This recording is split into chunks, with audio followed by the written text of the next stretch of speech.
Welcome back to another episode of Collector's Quest. I'm Tyler here with Johnny. Johnny, what's going on? Hey, Tyler. You know, I want people to understand something about this intro. You do the same intro every single time. Every single time. And you use a tone which you never use in any other part of your speech. And I always think about it. And it distracts me literally every time.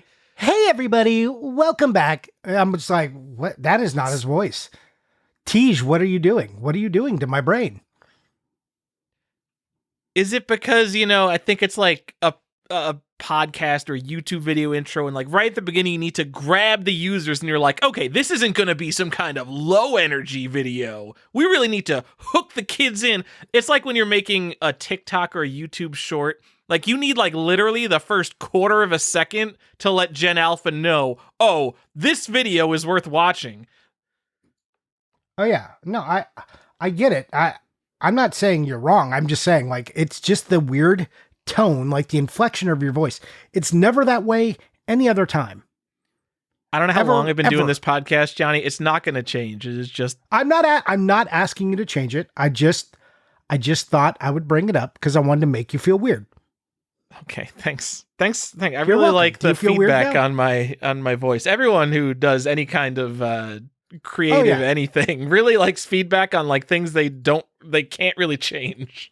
I'm not asking you to change it. It's just a thing I noticed that like it's not bad and it's not, I'm not condemning it. I was just like, it's interesting to me that you go into this tone that I don't hear you use anywhere else. I'll see if I could fit it in later in the episode. See if you can get back to wherever this part. It's like back and up, by the glottals. It's up. Yeah, it's up. It's up towards your nose, but not all the way there. Johnny, I learned some fun facts about Battlefield 1942 recently, and that is where I want to start the episode. Battlefield 1942, not Battlefield Earth by L. Ron Hubbard. Battlefield 1942, the PC exclusive start to the Battlefield series, a mega hit game of 2002 that I imagine many people have not played because it's basically a multiplayer only game. I think there's a single player campaign, but it's like playing multiplayer with bots. It's like completely worthless. Do you think it was based on Battlefield Earth? Johnny, why are you like this? I don't know. I do these things. I'm just asking a question. I'm a curious person.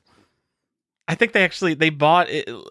Who made it? It's an EA game. They bought it like in progress from another company. I think it was supposed to be something a little different. It was supposed to be a GameCube exclusive. Battlefield 1942 was originally a GameCube exclusive. In the history of FPS, when I think of games that are like essentially only online, like Quake 3 is the first game I really think of where like, okay, that is where games are like literally only online, maybe like Unreal Tournament.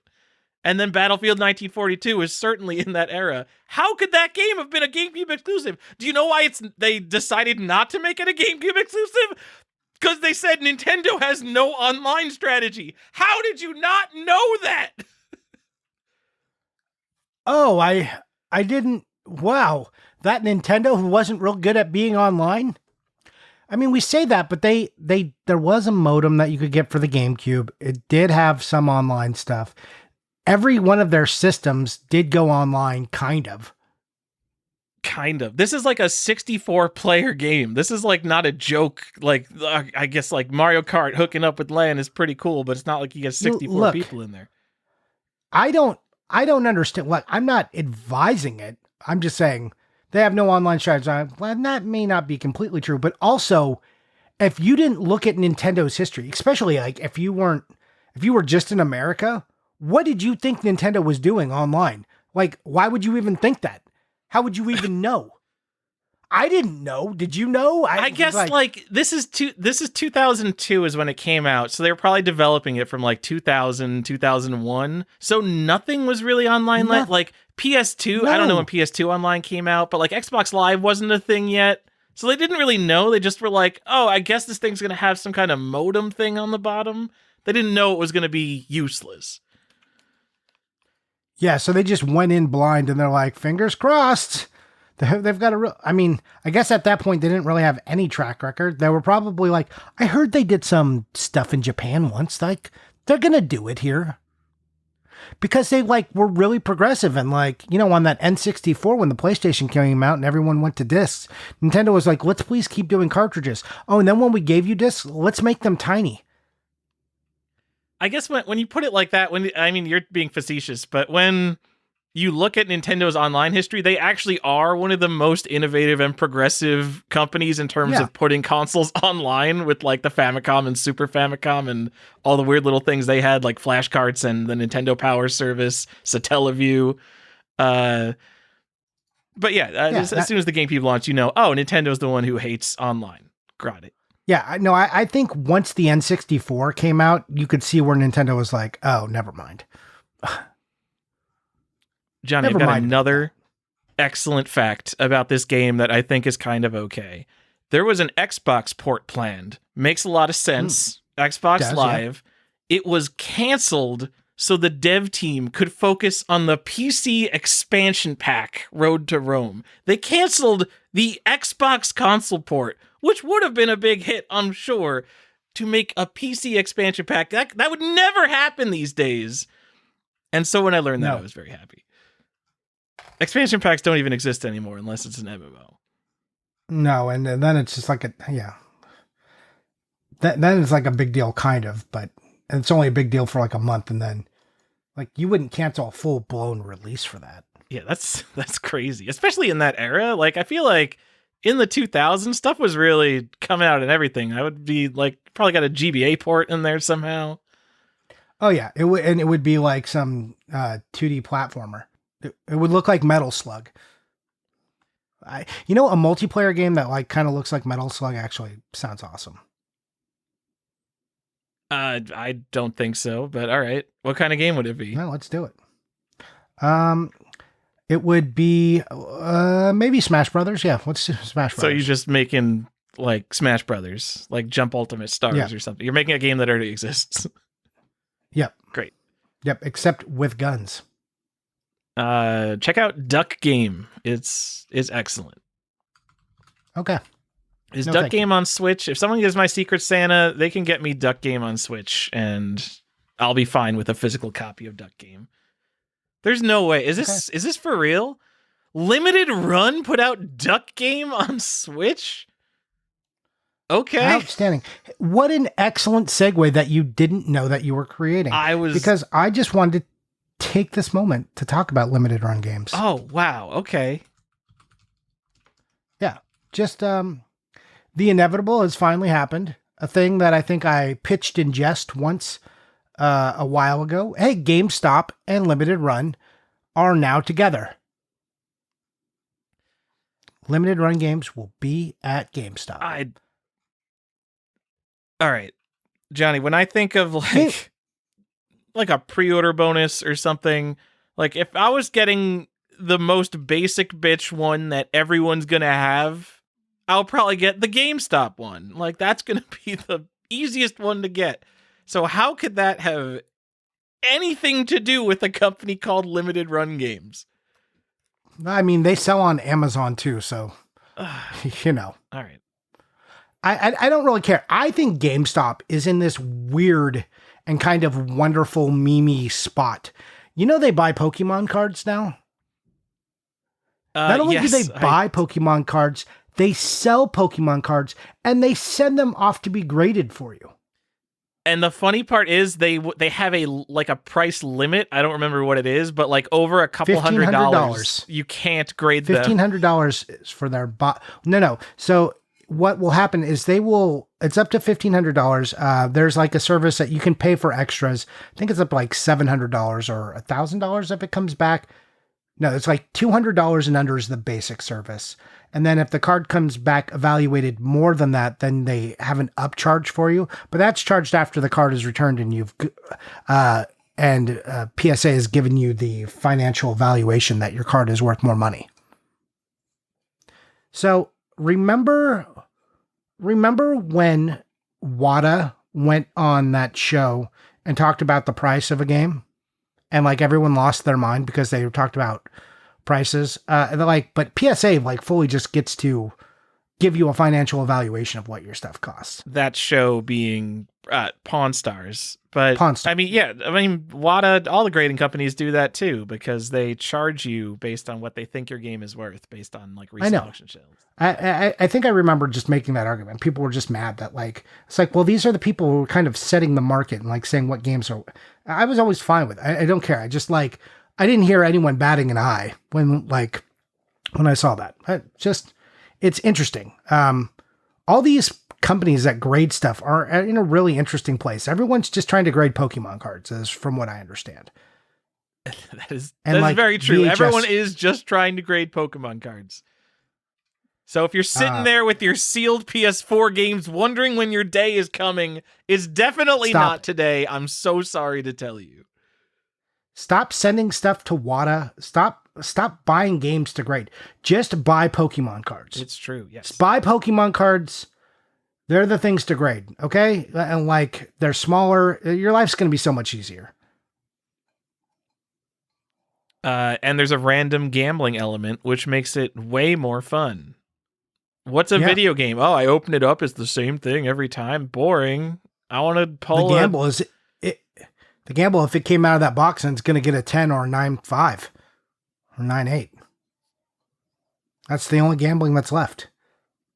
And you're going to be looking at this Pokemon. You're going to be like, oh God, I got this Elite or whatever they're called. I don't know.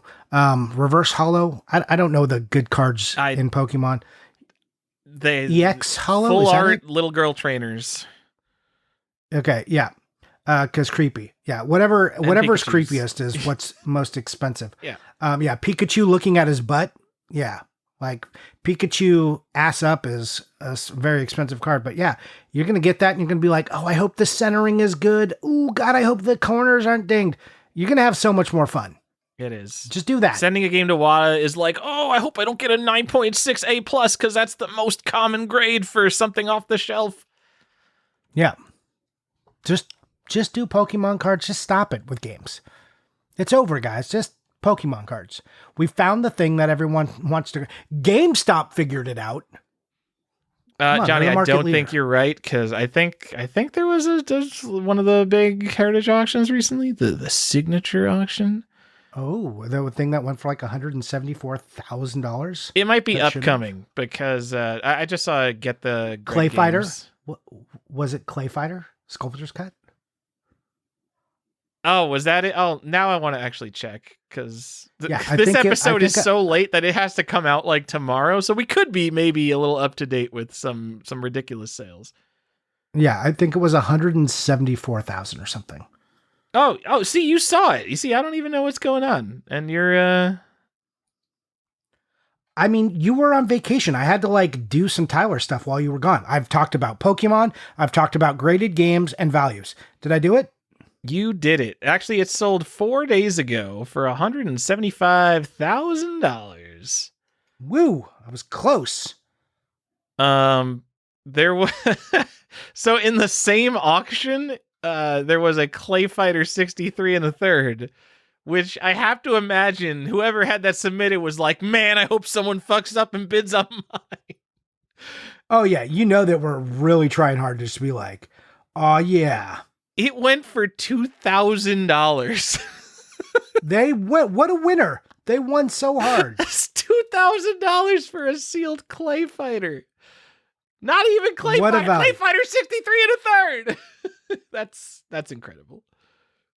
Congratulations to them. This is one of the worst grails. Also, one of the better grails in terms of like actual rarity. Like Clay Fighter is rare. Complete in box. Clay Fighter is the worst grail.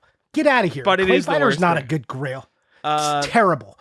It's terrible garbage. Shame on whoever bought it. Shame on you. Carts.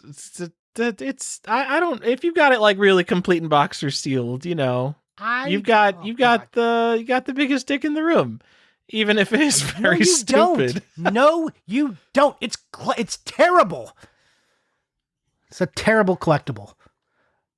It is. It does track though with like collectible video game history though. It's like right up there with stadium events as a quality game being very expensive.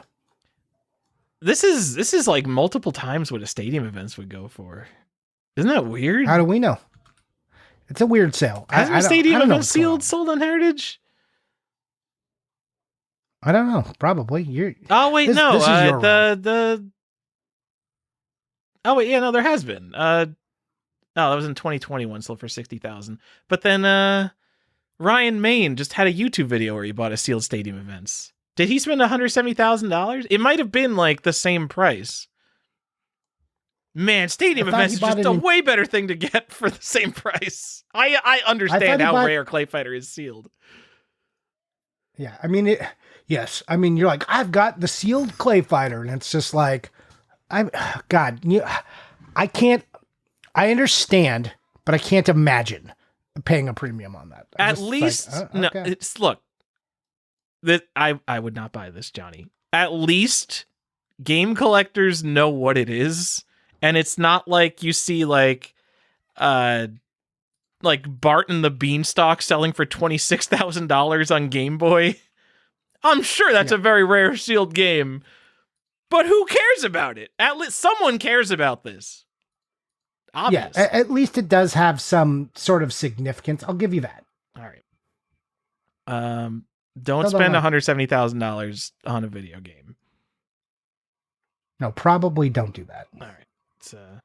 That's going to be my recommendation. Tyler, have we bantered long enough? Are the people satiated? I was trying to transition us. I wasn't, but I'm going to lie and say I was. Oh, okay. Well, I'll transition us. Tyler, the holidays are upon us. And we here at Collector's Quest for the last couple of years have been doing hey, your spouse wants to buy you something. You know, I'm famous for saying this, famous being a word that I'm abusing the meaning of quite heavily. I tell people, let somebody buy you something. Just make it easy for the people who love you to give you a little gift. They want to buy you something, help them out. And we've had episodes dedicated to that very thing, usually in November. That makes sense. Yeah. Yeah. Okay. And that is a thing I 100% believe with all of my core. It is something like enable the people who love you to buy you something. They do. They love you. They want to buy you something. They want to feel like they contributed. It's hard because you're a weirdo collector who only wants specific things and like who knows what you have, and you have too much stuff and you get too many packages and it's impossible to know because you're constantly shopping for yourself all year long. So help them, Tyler. Like, just help them. Let them buy you something. But okay. I've changed tack this year. Mom, go on the internet and search for a gift for me and just get me whatever. Yeah, I mean, I'm of the mind that like maybe don't buy gifts for video game people that are games because they already have plenty of games. Go buy them something that they're like, I really should buy new socks, but I spent all my money on games. Like, trust me, that's not a joke. That stuff happens. Get that guy a shirt. He's only wearing the same 4 or new pants or something. Help him out. Help him be a better person because he's a degenerate video game collector. But going against the spirit of that, Tyler, I still want to help the people, but I want to give some examples, and you'll have some good examples, but I want to give examples of things definitely not to buy. It's like, please don't buy this stuff. Please don't buy these are gifts. These are terrible ideas. So this is the terrible gift idea episode. Okay, I had a different concept of this episode. We were going to see what the gift guide recommendations are and then rate whether they are a good gift. And the fact that they are all bad gifts that is a coincidence. No, I knew that would be true. And so we're going to cover some of them. All right, Johnny, I say, let's do it. Let's find some great gifts. Maybe there's some gems in here, some retro gems that we can mine. Ooh, let's mine them gems. Let's maybe see if we can get one of these things on our shelf to better ourselves, shall we? What do you want to start with?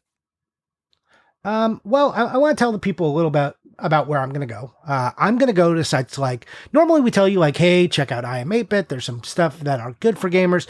I want to go to those sites. I want to make like we normally do, but like evaluate some of the stuff. And I think the first place I want to go, because Hallmark ornaments are like super easy. It's like a nice little, it's an easy little gift to give someone as a little ornament that's like fun. Some of them are better than others. But they also have a bunch of other junk that might trick you. They're like, oh, your guy likes video games, or your girl, your partner, whatever. They like video games. Here's some other video game stuff. Maybe don't buy it.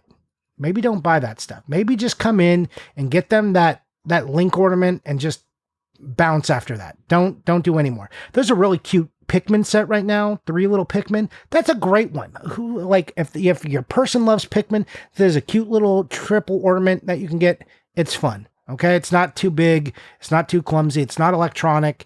It's low priced, easy. But there's a lot of stuff that isn't that, Tyler.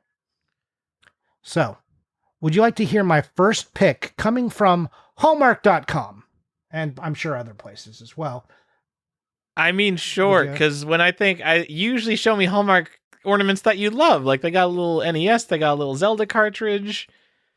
Look, there's a lot of stuff. Like I said, it's a good place to go. Like, there's a little Boo ornament that I like a lot because I love Boo.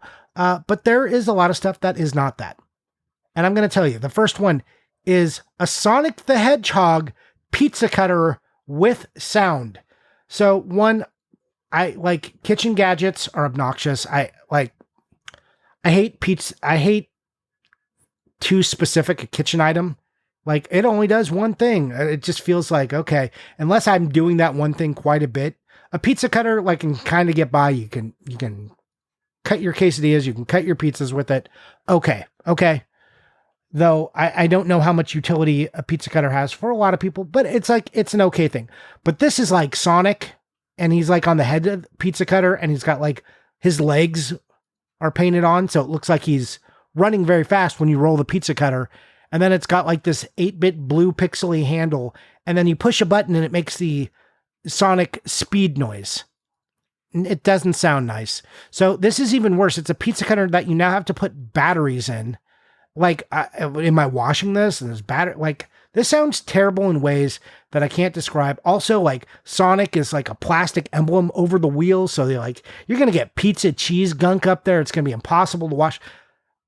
It doesn't say it's a novelty item either. They're like, no, you should really like get your gamer guy to cut some pizza with this. Terrible, Tyler. I hate this thing.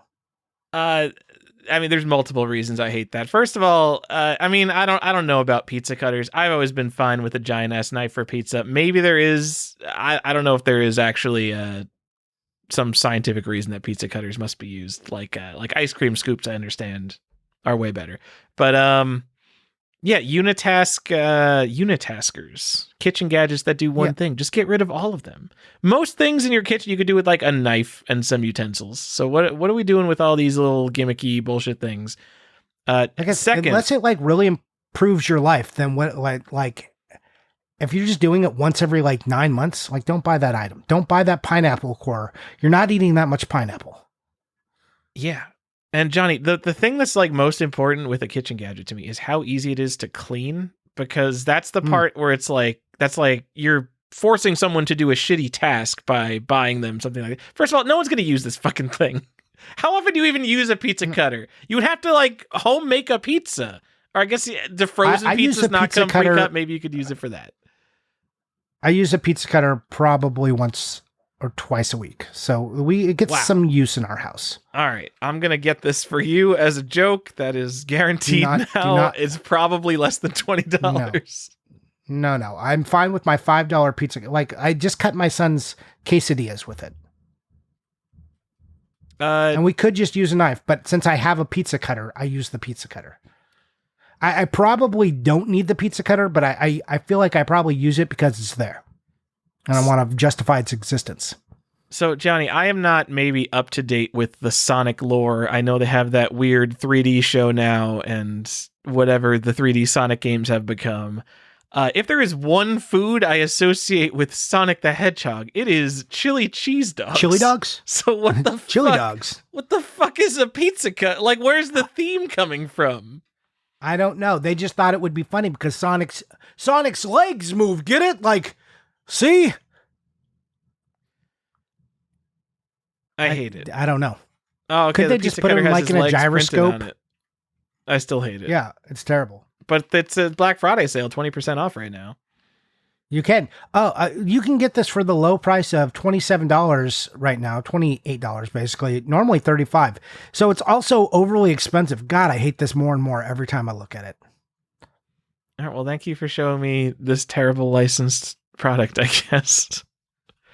Yeah, this is an official licensed product that you too might get tricked. So don't, like, this is an episode to play your loved one so they hear that this is the kind of stuff that's stupid and not to buy you. Don't do this. It takes LR44 batteries like little button cells. Be sure to replace those. Oh God, even worse. So it's inconvenient batteries? Yep. Like, the problem with those button batteries is, like, half the time I buy a button battery, they come dead. I hate it. Oh, here's a pro tip. So forget this is a video game podcast, whatever. When you buy those button batteries, they're separated in the package. If you mix those together, they short against each other and like they drain their capacity. So you don't get like a little bag. Don't throw them in a drawer. You have to keep those separated. Yep. Good tip. That's for a good tip. Button cells. That's a good. Even though, still, like if you buy those from Amazon, you're gambling. Just so you know, that's why. Oh, never. Yeah, I only buy batteries from like manufacturer websites or like battery enthusiast sites because there's so many fake batteries. It's crazy. There's like you have to go to like an enthusiast battery site where like it's like one guy who runs it and he only gets the cells directly from like known sources. Batteries are such a nightmare, man. So, yeah, and this is actually a perfect time for that because a lot of people have these Christmas ornaments and your batteries are dying in them. And you're probably just like, I'll just go to Amazon and buy these batteries. Just know you're gambling. Like, go to a trusted source to get these button batteries. Don't buy anything on Amazon. Amazon, like, for the past 10 years, it's been AliExpress, but with American prices. So everything is twice as expensive. Like, just go straight to the source. Get your stuff from AliExpress and Temu and all that stuff. I don't think you know what you're asking for from Temu. I've never used Temu. I've heard that Temu is the AliExpress version of AliExpress. Oh, it is. I sometimes we order apparel to sometimes look at that and do like a quality cross comparison because people are like, oh, you can buy this one at Temu, and you're just like, good luck with that. So yeah. Don't buy things where like maybe the quality doesn't matter.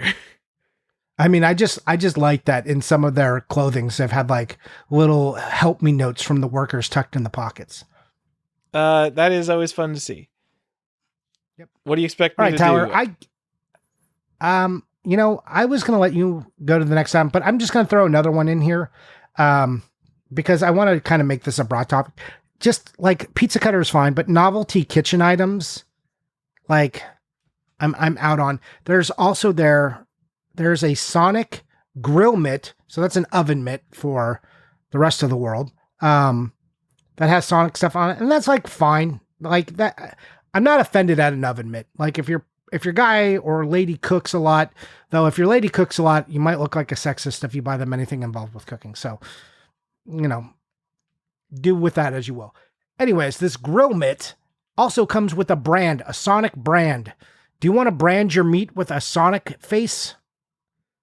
Don't buy this either. What? This is just like, I can't even imagine the person, like at least one person is going to open this on Christmas and have to pretend to be appreciative that you got them a Sonic brand for their steaks. What? Yeah. So, yeah, novelty kitchen stuff in general. That's my overall topic. Don't get it. Another novelty kitchen item from them. They have Super Mario Brothers 8-bit salt and pepper shakers. Unless you want to look at these salt and pepper shakers in your house, and I'm talking to the partners here. If you don't want to look at these in your house, don't buy them. Like, what am I going to do as a gift receiver with this if I can't put them on the table when it's dinner time? What do I do with salt and pepper shakers? Did you want me to take these to my office? What am I, my man cave? Like, what am I doing with salt? Like, maybe it's like, oh, he's got his own bar area, so I guess this. Maybe, but in general, no. Stop with the novelty kitchen stuff. Maybe stop with all the novelties. How do you feel about mugs, Tyler? Oh, I hate them. But I guess, you know what? I think mugs are a pretty inoffensive gift. A lot of people have room for like extra mugs that aren't their primary mug. I don't, but I know a lot of people have a big cabinet full of stupid mugs. So, novelty kitchen stuff, no. Mugs, it's not the most exciting gift, but we're going to give mugs a pass. Thumbs up on mugs. Okay. I'll agree with you. No, please don't buy me any mugs. Like, please. I have enough. Got my metal Yeti mug. I can't break it. I love it. But there are, I do want to put this out there. There's a class of mugs that become like novelty, ridiculous mugs. Like if it's a mug, like make sure it's got like a basic mug shape, not like doing something weird, like got a warp pipe on the bottom and then like a Mario cup on top with sound effects. I don't need sound effects in my mug. I just want to drink my tea out of it. Yeah, any mug that has a shape is harder to clean. Like number one thing with kitchen things, Johnny, the easier to clean, the better. Like water bottles, like what are all these fucking water bottles that people are buying? I want a water bottle with the least amount of features and one that I could shove my hand into so I could easily clean it. Those are the only things I want in a water bottle. I don't understand why they're like, oh, we put the screw off top up here in the narrow weird part. I'm like, could you lower the screw off part down to the like top where it starts to narrow so I can clean this stupid thing out? No? Okay, great. Thank you. Thank you for this terrible idea. Another dumb kitchen item is novelty water bottles. There you go. Anyways, Tyler, you want to take us to a different category? I think, John, I think that water bottles are a perpetually hot category. We had those Stanley mugs, and there's more trendy water bottles that are always happening. There are always there's always a trendy cup. I don't understand the thing with the trendy cups, but people like them. Well, if you have a trendy like metal mug, you're showing to the world how sustainable you are. So you could show how super sustainable you are by collecting 8 of them. Yeah, or you keep buying new ones every year. Yeah. Because these things are like indestructible. It's sustainable. The more I have, the more sustainable I am. Ah. Yes, please continue with your greenwashing. Go on. All right, Johnny, I went to the most basic place that a parent might end up. The IGN Best Gifts for Gamers article. Ooh, updated. good choice. It was updated tomorrow. It was literally updated in the future. I don't even know what time zone these guys are on. But this is like recent stuff. So we know this is the most up to date, what the gamers are looking for. The cool gamers. Top gifts for gamers, Johnny. The first one, Fallout Lucy's Vault 33 backpack. Go home, you're drunk. No. I'm sorry. Absolutely is Lucy's Vault 33? not. It's from the Fallout TV show, I guess. That's not even a video game. That's just a franchise thing. It's like a goddamn water bottle. It's so ugly. It's just, it's a blue and yellow and brown backpack, and it says 33. It's got like some slight Fallout vibes to it. It looks so cheap. It is $200. You could get an actual high quality backpack for $200, like a nice trendy one. No, this is their top gift. Dude, it looks like a minion. It looks like a minion. This is horrendous. Doesn't it look like a minion? Even with the like little circle logo, looks like a these are the Fallout color. Yes, I guess the Fall. I mean, whatever. That's like saying Pip-Boy. The Fallout guy is no. His name's not Pip-Boy. Like the colors and the way they're separated and everything here, and the little logo that looks like a minion eye. Okay. The logo looks like a minion eye. All right. Yeah, I see it. Okay. Yeah. Yeah. Johnny, the second No. pick. Metaphor ReFantazio. Hold on. It's got a laptop pocket because everyone's got laptops. What are you and carrying 9 in a backpack additional if not a pockets to laptop? keep your goodies safe. Where are you wearing this? It's got a bedroll on the top of it. The like you're not wasteland, using Tyler. this backpack, or it's like a blanket. You're wearing it in.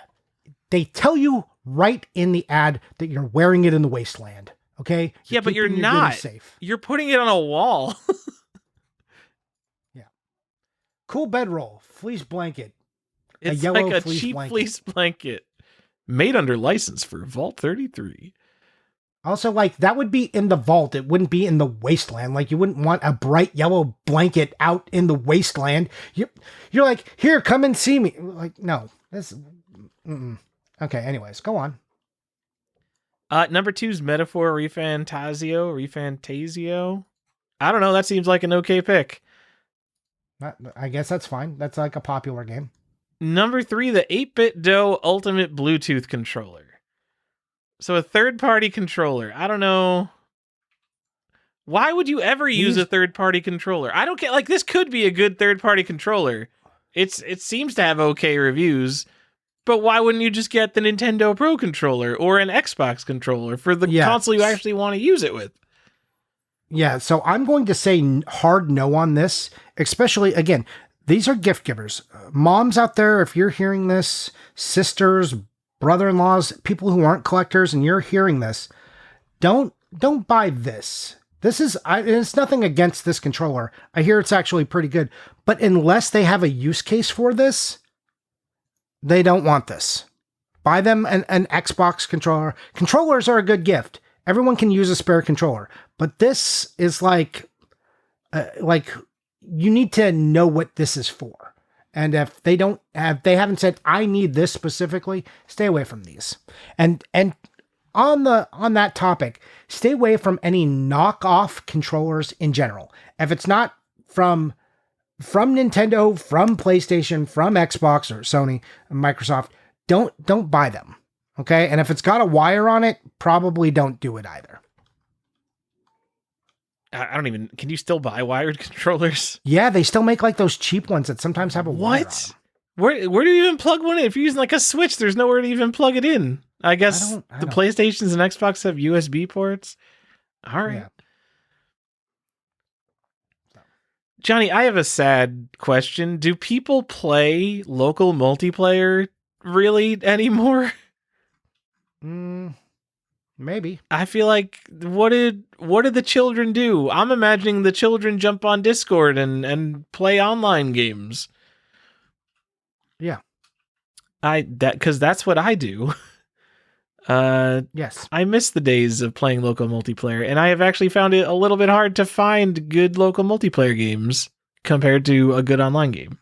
And like LAN is completely dead. Like finding the concept of a game that lets you play just LAN without the internet, a little bit hard. I think it makes it easier for piracy, so the devs don't like that, but it sucks. Anyway, I'm going to skip. There's so many controllers and keyboard, mice. This is all just like very clearly like, here's some pretty expensive accessories that we can get some high affiliate commissions on. Oh, yeah, that's the whole article. Are you serious? Oh my God, this article is terrible. This whole article is a, please buy these things. Why do you think they led with the $200 backpack? Shit. Yeah, you just now figuring out how articles work? Well, no, I know. I mean, you would think that the IGN article, like, at least puts, like, a little bit of effort into not being, like, the most complete wasteland of pointless... Yes, IGN, a bastion of it's integrity. Not, but, like, you imagine that regular gamers will look at this for, like, gift ideas, but everyone with a brain looks at this and are like, oh, you want me to buy, like... I don't even know... What's a Genki Covert Dock Mini? Oh, it's a Switch dock. It's like a shitty third-party Switch dock. Like, who is going to look at this list and be like, oh yeah, that's a great gift idea right there. So, a lot of these gifts are good for children, but not good for adult collectors or good for people who are just gaming. I'm going to throw out, just because you brought them up and they're on this list, keyboards and mice, or mouse in general. Don't buy these. Don't, like...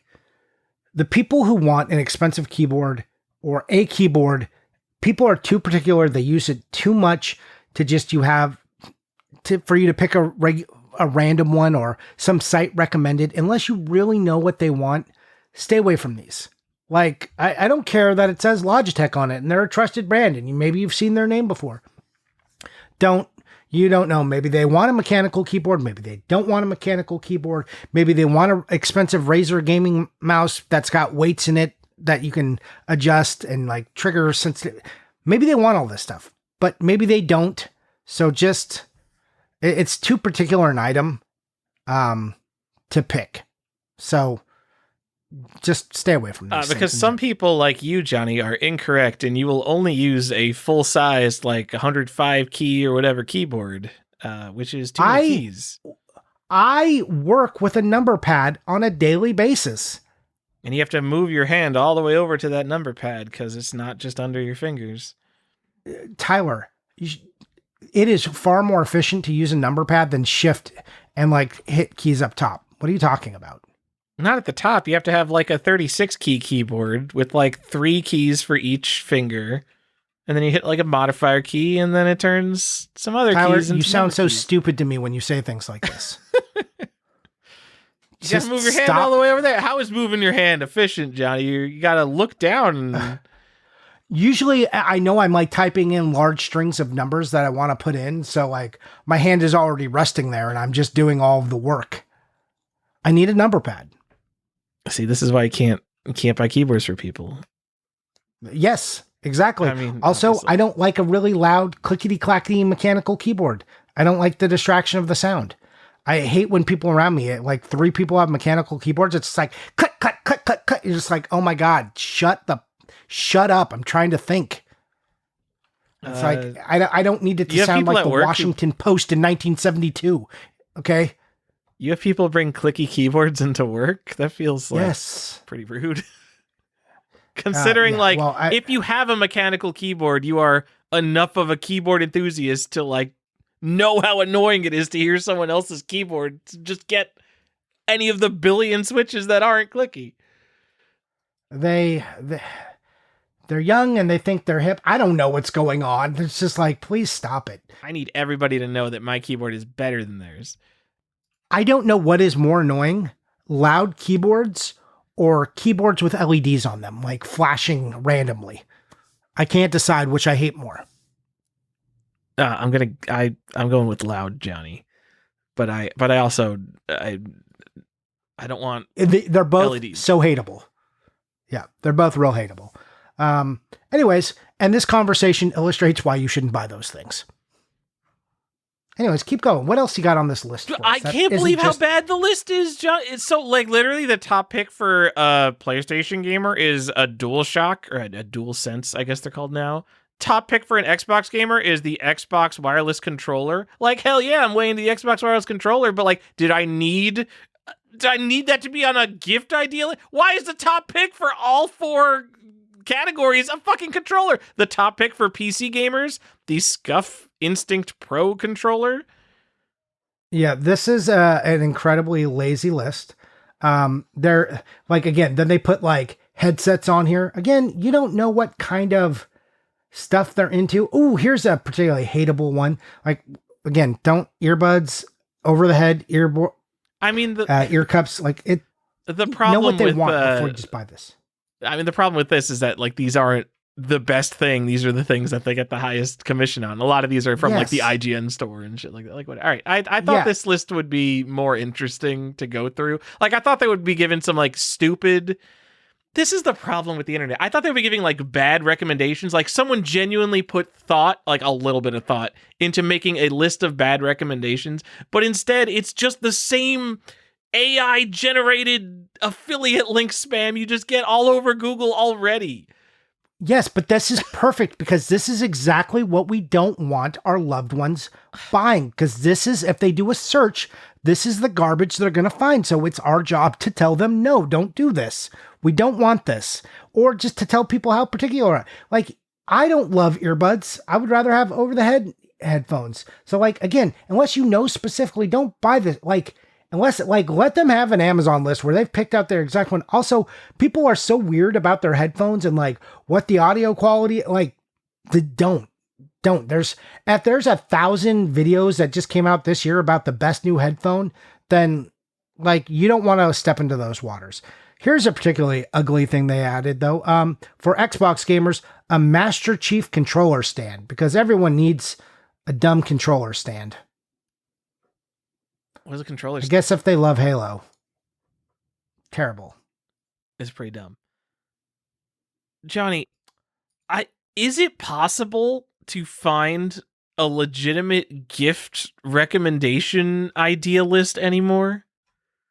Like, no. I want Google and I want it to filter out anything with affiliate links. Like, just not like take the affiliate link out. I want it to drop the result from my search because it's obviously not like a legitimate article.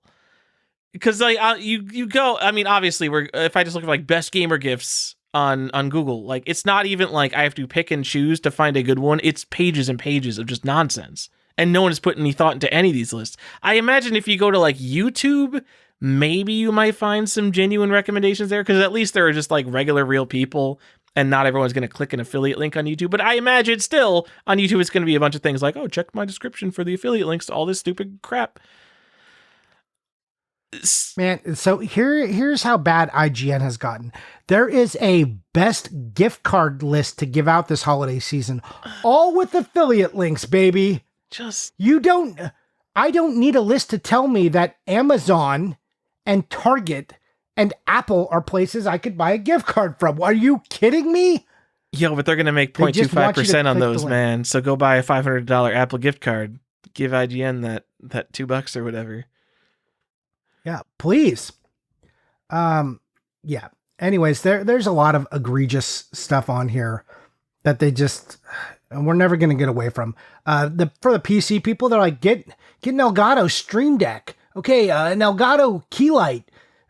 Get an extended mouse pad. Be a streamer. Be a streamer. Everyone who plays wants to be a streamer. Getting a Keylight for someone who's not a streamer that's the funniest thing.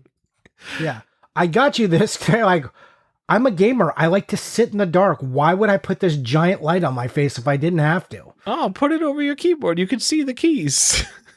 Oh, cool. Anyways, terrible ideas. This whole list is garbage.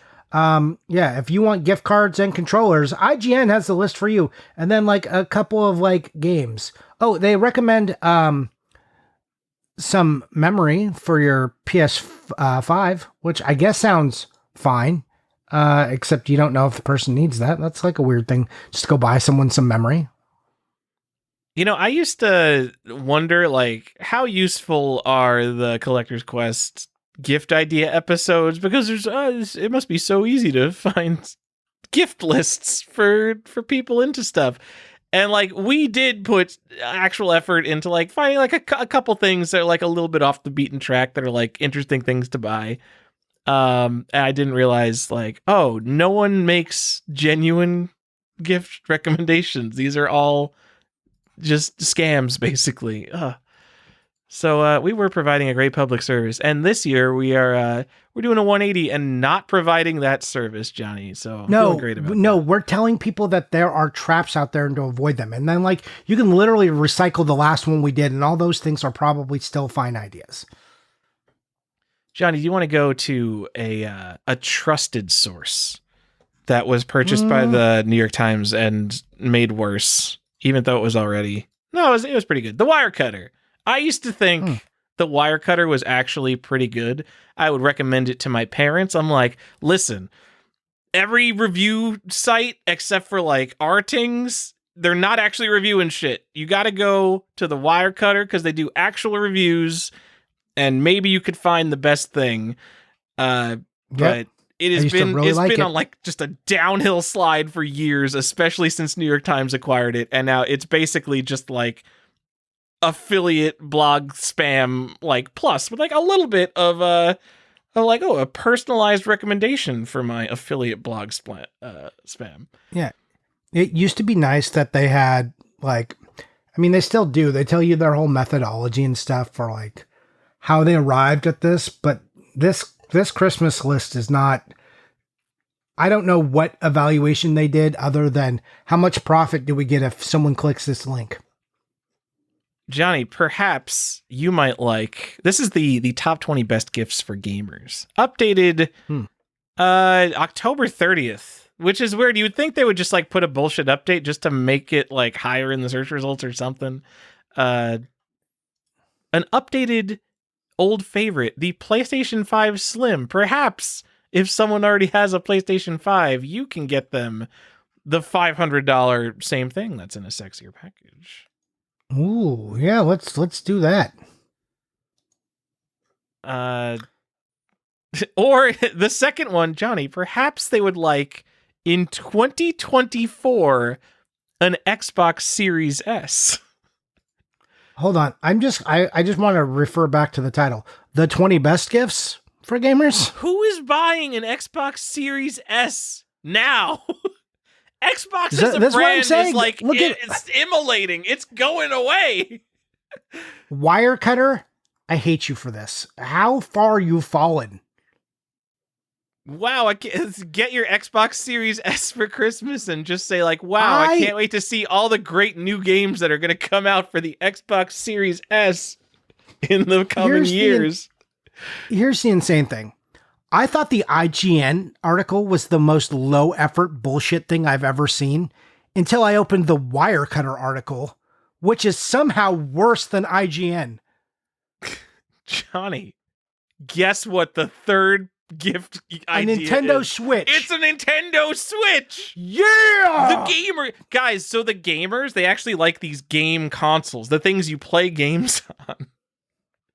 Great ideas. Hey, I like that they their game recommendation for the Switch is Paper Mario. Not even the Brothership, the newest one. They're like Paper Mario, whatever.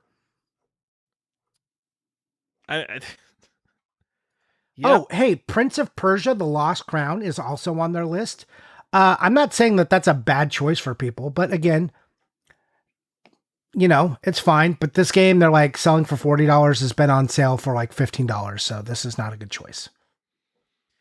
Yep, they got a game for Helldivers 2, Prince of Persia: The Lost Crown. I mean, they're just picking random games. Keyboards. They got and headsets, guys. Stupid headset. What did we talk about those already? They got a that's the whole keyboard. List.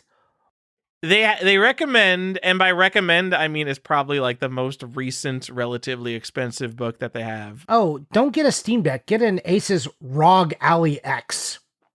A ROG Ally, an ROG Ally. Yeah, it's a knockoff Steam Deck. It's one of those things I think where it's more powerful, but I don't know the drawbacks of getting an ROG Ally. I mean, they don't fucking care either, because they're just like, well, this one is $800 and a Steam Deck is like $600 and we can't get a commission on that. I wonder why they're recommending the Asus ROG Ally instead of a Steam Deck. Yep. It was all terrible. Here is one good recommendation on this list. Do you want to hear? It's the little shitty controllers you put on the side of your iPhone, Johnny? No, that's definitely not it. Okay. It's the tiny tools, the little miniature tool set. Those are very useful. The iFixit screwdriver kit? Like that's actually a good gift, but not for like a gamer. It's just for like a guy who needs it. What, I'm just saying, like, it looks like it has hex bits in it. Maybe does it? I think the iFixit sets are actually, they're pretty good, and they have all the bits you actually need to like open your phone and take apart. Yeah, this is what I'm saying. Like this is just a good. This tiny tool set is a good gift, and not necessarily for a gamer. Just everyone can use it. It's not too big, and it's incredibly useful. And when the person needs it, they're going to be very thankful that they have this little tiny tool set. So the iFixit Mako driver kit, or the iFixit Pro Tech kit, ranging from $40 to $76. But just go to Amazon or yourself, or Home Depot, or Walmart, or iFixit site. But don't use these affiliate links. I mean, obviously, yeah. Yeah, that's definitely the best gift on here. We missed 2 more Xbox controllers. The Xbox Design Lab, the custom controller, that would be a terrible gift idea because I don't want someone else designing my controller. But that's like a weird, unique thing. At least that is a decent gift idea. I'm sure you can get like a gift card to that. I'm going to call that an okay gift idea as someone who maybe likes the Xbox controller a lot. Yep. Okay. But I don't care about getting colors on Xbox controller, Johnny. I'm just going to have my regular black one. Ooh, I'm going to get you like some... I want to design you a controller that's just the ugliest controller. And so you never use it. That'll be great. You know, you're a controller collector, unfortunately. No, I'm not. I'm not a controller You're a collector. controller collector. You embrace it. How many Star Wars controllers do you have, Johnny? I collect Star Wars, thank you, not controllers. Okay. And maybe I have between 5 and 8. I don't know. Oh, okay. Maybe I bought a variant of one because it was a variant that no one talks about. I don't know. You have one of these like fancy higher end controllers, like what is the Xbox Pro controller? I mean, these have been out for a while now, but like the controllers that cost well over $100. Because I haven't tried one of those because I've never actually had a problem with the Xbox controller. So I don't know what I'm missing.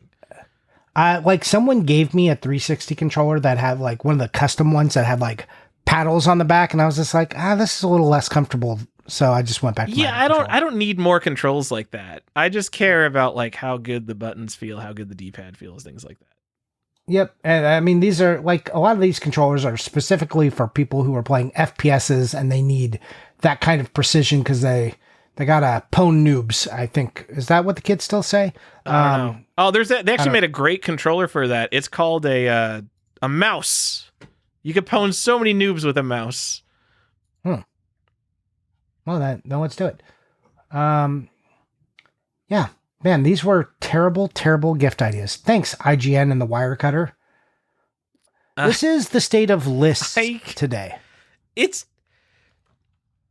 I thought we were going to get the stupid shit like the Sonic Pizza Cutter, like just, off the wall, like novelty stuff that no one actually wants. And you'd be like, oh, wow, it's the gamer gift because you think I'm a gamer. I guess the one thing we got was the $200 Fallout backpack.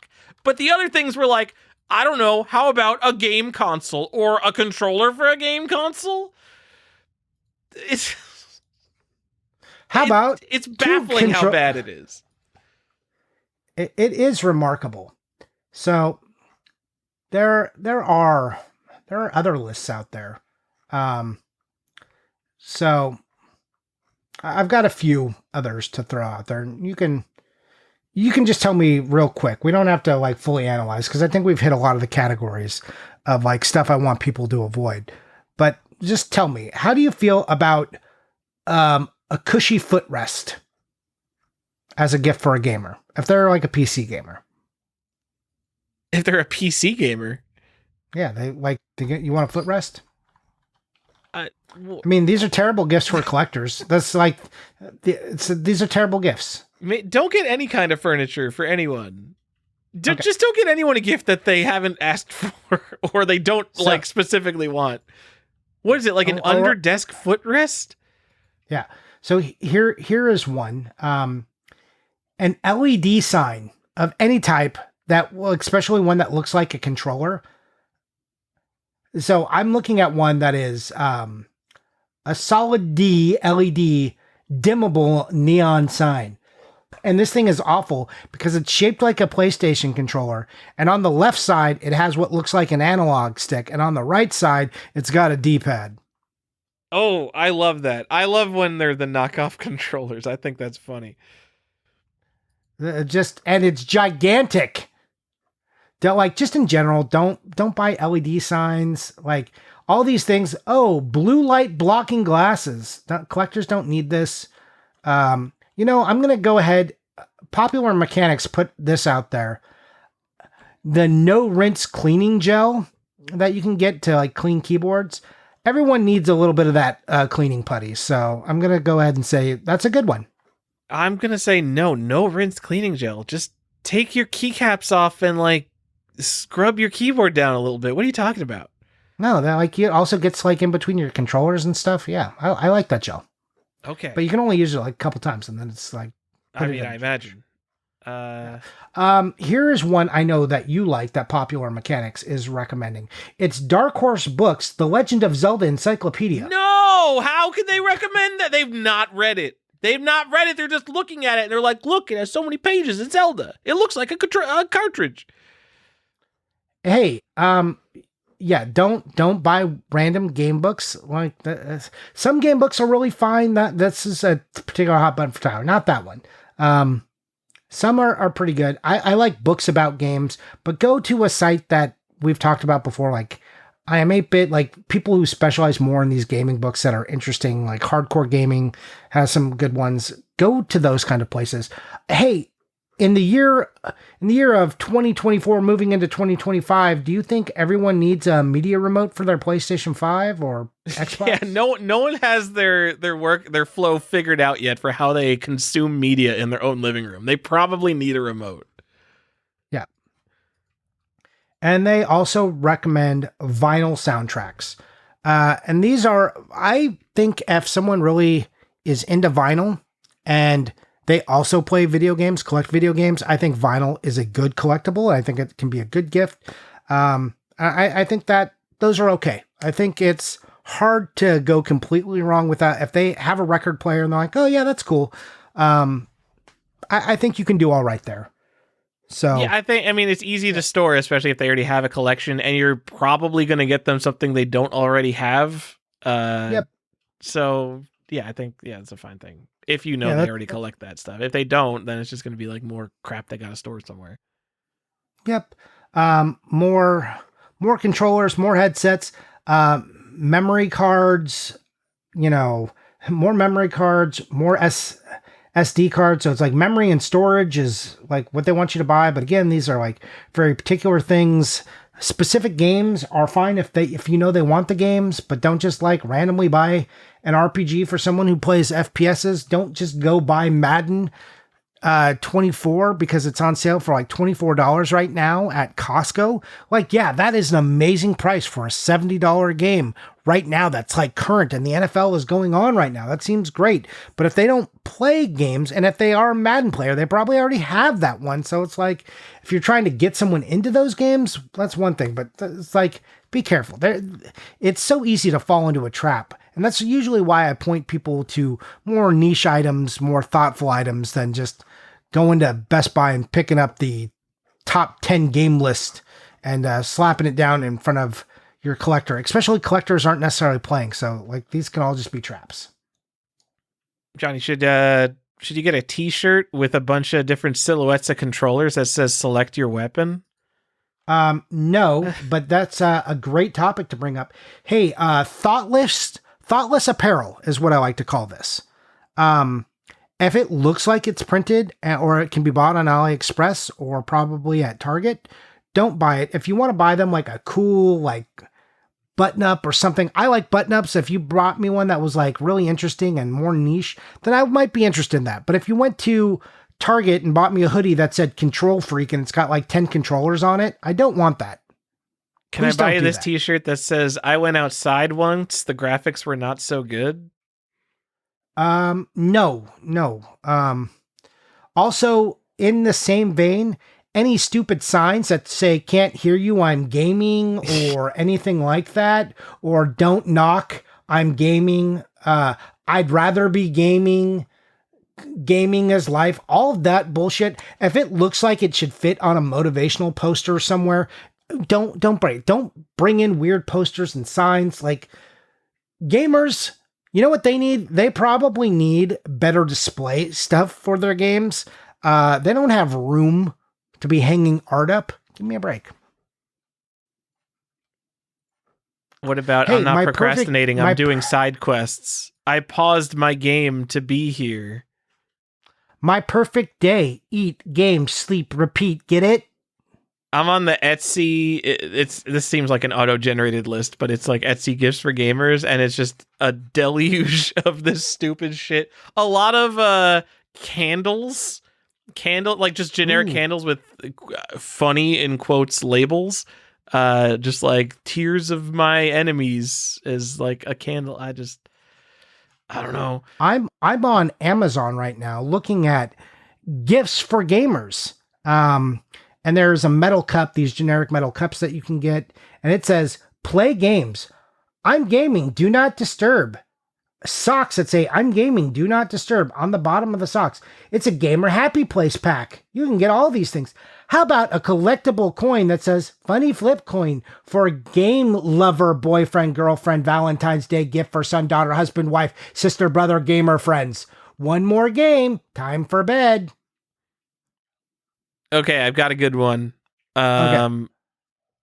I kind of like how bad this is, but it looks like there's these sellers that make custom printed circular rugs, and they advertise them with game discs. So this one, for $140, you can get a 6-foot diameter rug that's the God of War PlayStation 2 disc. And that's so tacky and stupid that I really like it. I kind of love that. I'm going to go out on a limb here and say I found a gift I kind of like, and it's a wooden stand for your controller and your headset. But it just looks a little classier. If you got like a collector and they've got their stuff laying around and you just want to class it up a little bit. But again, for collectors, this is not good stuff. This is more for the gamer stuff. I just like that's a nice like wooden accent piece, because all this gamer shit is always like the ugliest, cheapest plastic, and like this looks like someone tried. But like, so I've got like an ottoman, and if I was done with the controller, I would like throw it on the ottoman. I'm not going to get up and like go to a table and put my controller in its nice stand over here. I put mine, I have like my main controller that stays by wherever I sit. And then the other ones I do have just like over by the console sitting down. But if there was a little stand, I would put them on a little stand. That would be fine with me. I am going to give a sad fact. I think since the Wii U, I haven't even bought a second controller for any of my consoles because I just literally never play couch multiplayer anymore.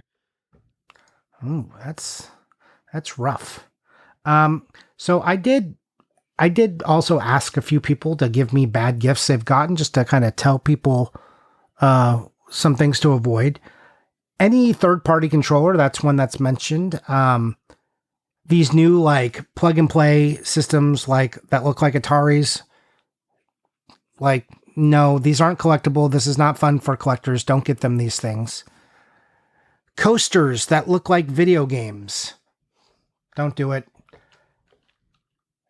Tyler, how do you feel about a Mario steering wheel cover? Like for my actual steering wheel? Yes. For your actual car. I don't want any steering wheel cover. Why would I want one that is definitely cheap? Because it's a shitty licensed product. How about floor mats that just say like Mario? Like that just says like it's a me and it's got Mario like jumping. You know what? I think that, so, my car, one of the most expensive things I've purchased in my life. I think something that would really make it look high quality and stand out would be a cheap Mario steering wheel cover and cheap Mario floor mats, as opposed to my factory floor mats and no steering wheel cover. I think it would really class the thing up. Yeah, I think so too. Yeah, you should get those. Get them for your car. Maybe a sunshade that also has like The Legend of Zelda on it or something. Like I might actually be fine with that if I needed a sunshade, because I don't really care what's on it. I'm just trying to keep the sun off my car. But yeah. It could literally say almost anything. Almost. I don't know. I'm me. I want like the plain everything. I don't think I would have a Zelda sunshade. I'm sorry. As much as I like Zelda, I feel like I don't need to be like, oh, guess what, guys? I like Zelda 2, the most basic game to like. You know what? As a 35-year-old, have I ever told you that I like The Office and Breaking Bad? That's why I've got Walter White and Jesse as my sunshade. Yeah, you should do that. No, I'm good. I'm just gonna keep it plain. If it's like something a little bit less like super basic, I'm sorry, I'm not trying to be like a hipster here, but like, my other interests like pinball, I could have a pinball sunshade because at least that's like interesting and personal. It's like something that I like that maybe you don't like, as opposed to fucking Zelda, which everybody likes Zelda. It's Zelda. Nope. Like, what are you doing? You guy over there who has like that Zelda logo and like the back windshield. It's not a back windshield. What is it? Just the back window of a car, I guess. Like, yeah, all right, hey. Oh, it's another Zelda fan. Like, what am I supposed to think when driving behind you? Like, whoa, another Zelda fan. I bet I haven't been driving around those for a while. Pretty cool to be in proximity of another one of us. I feel so bad someone is listening to this show who has a Zelda sticker on their car. I'm not calling you out. I just don't know what you're trying to prove because everybody likes Zelda. Yep. Or when it's got like Mario, Princess Peach, and then like two little toads. It's like, oh, that's weird. At least, if it's like an Apple sticker or like Xbox or PlayStation, like those are things where like people get into like fanboy fights of like, oh, you like PlayStation, but I like Xbox. Oh, and then you can feel like some kind of solidarity. But no one is like, oh, I'm anti-Zelda. Zelda sucks. I only play Halo. I mean, don't. The internet is a dumb place. I'm telling you that exists. All right, Tyler, I've got some more stuff for you to talk about. Always. Video trading cards. Don't, just because they've got video games on them, don't buy video game trading cards. What the hell? Wait, what are video game trading cards? No, I disagree. Buy me video game trading cards. What? No, this is not a good gift. What are video game trading cards? They're just like I just saw at Target, there was some Mario and Peach Zelda cards, or Nintendo cards. I was like, no, I don't want these. Oh, what about the Elephant Mario card? What if you get me a pack of the Super Mario Wonder cards? That would be a very unique collector's gift to go buy someone. I'm for that. Clothes in general, I just wanted to mention, just like, it's hard to buy people clothes. If it's a husband or your kid and you know what they really like, and like, it's okay. But again, like, don't buy those knockoff ones. Like, people get weird about their clothes. So stay away from them. Did I have any other big ones? Oh, Tyler, tell me about novelty cookbooks and why we should buy them. Well, does anyone love a novelty cookbook? It's like, you're a big fan of Zelda. Here's a Zelda cookbook. Okay. Thank you. Johnny, I think the most annoying part of finding like a recipe to make is the fluff and bullshit around it. And a novelty cookbook, you are selling the idea of the stupid fluff around the recipe, when really I just want a good recipe. Yeah, we looked at a novelty video game cookbook, and it was like, you could make a Sonic chili dog. And it's like, I don't need a recipe for a chili dog. You put chili on a hot dog. It's like the most simple thing in the world. I want to get some more of these recipes, Johnny. A Jill sandwich from Resident Evil. That's hilarious, kind of. I mean, why is it a recipe book? The recipes here, it's like, you're starting with the premise that the recipe itself is funny rather than that this is like an actually useful and good cookbook. This has great reviews, by the way. This is a 4.7 with 65 ratings. Maybe all of these recipes are actually delicious. I'm looking at a picture of also no photographs of the food, which again makes this recipe book useless to me. They made an omelet? What? Like the food doesn't look great, but I guess I'm looking at like what people have made rather than like what the chef itself made.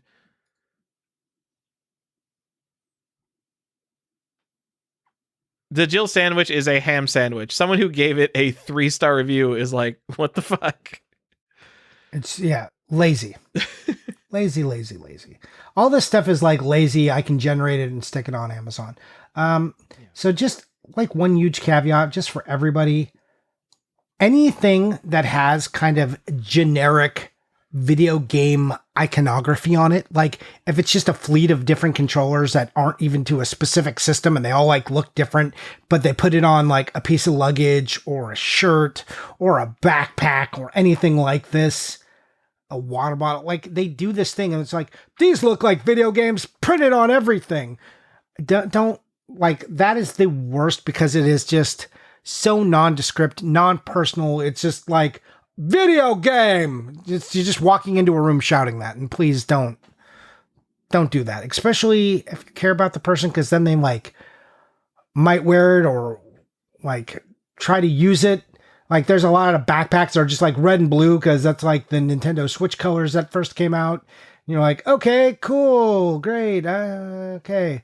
Play more video games, and like the L and the A is like backwards. Like this, just there's so much terrible generic stuff. Just I would say if you're trying to buy for any kind of collector, stay away from generic stuff like that. That's like all horrible.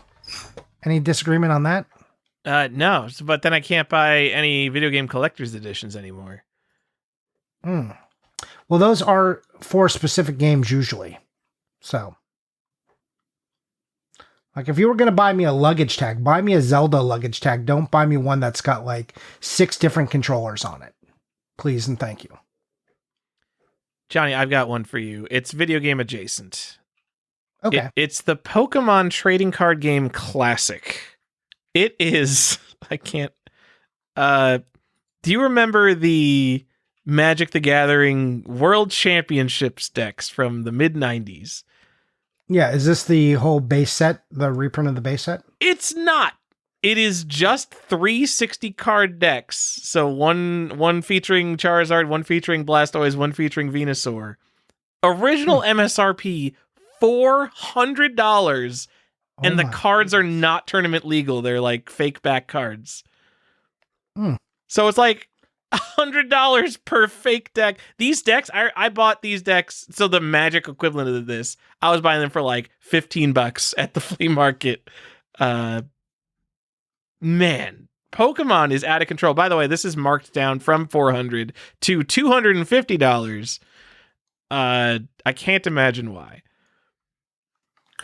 I realize what this episode should be called. It should be called I Paused My Game to Be Here. Thanks. Yeah, you're welcome. I love the t-shirts. Like, oh man, t-shirts are so bad. It's so horrible. Hey, here's a Super Mario's figurine set with a quote on it. Cool. Look, I like some ornaments. I like some stuff. I like Lego sets. There are some bad Lego sets you can buy. There is like a good one. I really like the Super Mario World Mario and Yoshi Lego set. It looks like Mario riding Yoshi, and you crank a little handle and it looks like he's running. And I think that is delightful. I think the Piranha Plant is still pretty solid. The Atari set is like a little overpriced and like kind of been out for too long, but it's a good set. The NES set is like less good, I think. It's like a Minecraft crafting table one. Like there's a lot of good Legos that you can get, a lot of bad ones, but there's a lot of good gifts. No one's gonna be upset with Legos because even like building Legos is just fun. Yeah, building a dumb Lego set is still building Legos, and that's pretty fun. The worst part about Legos is buying Legos because it's like, oh, I want to have a nice 3 hours, so I will spend $200. Yep. But they're like, Lego, what a great idea. Go buy some Legos for people. Who doesn't love Lego? Also, if nothing else, they can return it and they know you spent a lot of money because it's Lego. Yeah. You're loved. Yep. I recommend that. Tyler, you have anything else you want to call out? Recommendations? You want to go to IM8bit? Tell me anything you see you like there. No, I don't know. I went to IM8bit and it was all vinyl and I just clicked off. I'm like, fuck the video game vinyl. God damn it. I clicked their Black Friday sale. It seems like, is it all records? No, there are some games. No, it's basically all records. I don't know. There's some Oh, whoa! Did Mega Man 2 sell out? Was this part of the sale? Oh no! Did it finally do it? It might have sold out. That's breaking news. It's on the sale page for Black Friday. It shows that at its $100 price. I don't know what's up with that. Maybe they reverted back to its original price when it sold out. Maybe they had Mega Man 2 on sale for like $80 and it finally sold out. Man, that would be something if it sold out. Guys, this was a limited print of 8,500 copies of Mega Man 2. Consider the size of the game collecting market. Now consider the size of that market, that relatively small market that will spend $100 on a fake copy of Mega Man 2. And they decided, oh yeah, we should print 8,000 of these. This is a good idea. Yeah. It took many years for them to sell these out. I'm proud of them for finally doing it. Yeah, there's some. The iam8bit does have some good vinyl. Man, I can't believe this Mega Man sold out. It's amazing. Wait. Mega Man 2 sold out, or they're showing 2 on the Black Friday page. I don't know. Maybe they had like extra copies for sale and they threw them up. Yeah, maybe that's what happened. Because 2 was sold out, but 2's been sold out. But what about Mega Man X? All right, let's go check, and then after that we should do another classic of the Elephant Mario price check. Now we just did one of those. Mega Man X, Johnny, is still in stock. Go get your copy of Mega Man X. It has a premium instruction booklet with a foreword by Gerard the Completionist. Is he the guy? He had some kind of controversy. Was he like stealing charity money? Yeah, your friend Carl Jobst did some sort of, we'll say, investigative reporting, and I'll use that in loose terms. So that's, how about that? Only 8,500 copies of this, guys. I mean, these, who knows? You think this is just going to be around for another 10 years? I don't know. I mean, it's only been here for a few years now, so like it could go at any time. All right, Johnny, actual things, I think, I mean, for pricey gifts, I mean, whatever, the blog articles are recommending like an $800 ROG Ally. So let me just say, no one is going to be upset that they get an Analog Pocket, which is now just in stock. It's $220, which is pricey, but I cannot imagine anyone, even if they have a Game Boy already, they're going to be like, oh, another really nice Game Boy?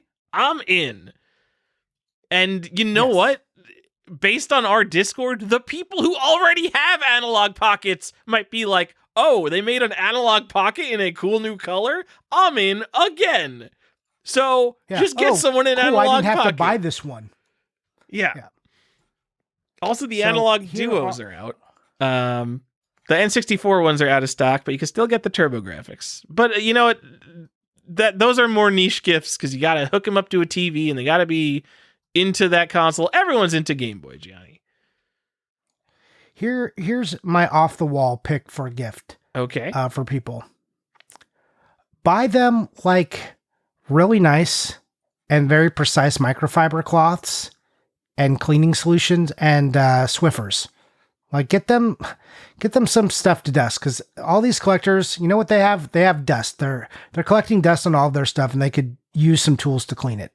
And they probably aren't prioritizing that. That's actually a really good gift idea. Because I genuinely use like shitty AliExpress knockoff Swiffer dusters. But if you want to figure out, you want to like go and do the research on like what's like a good duster. Let me get that for Tyler. Like, yeah, I'd be all about that. Yeah. Like also just microfiber cloths. I can never have enough microfiber cloths. Like just, I like them everywhere.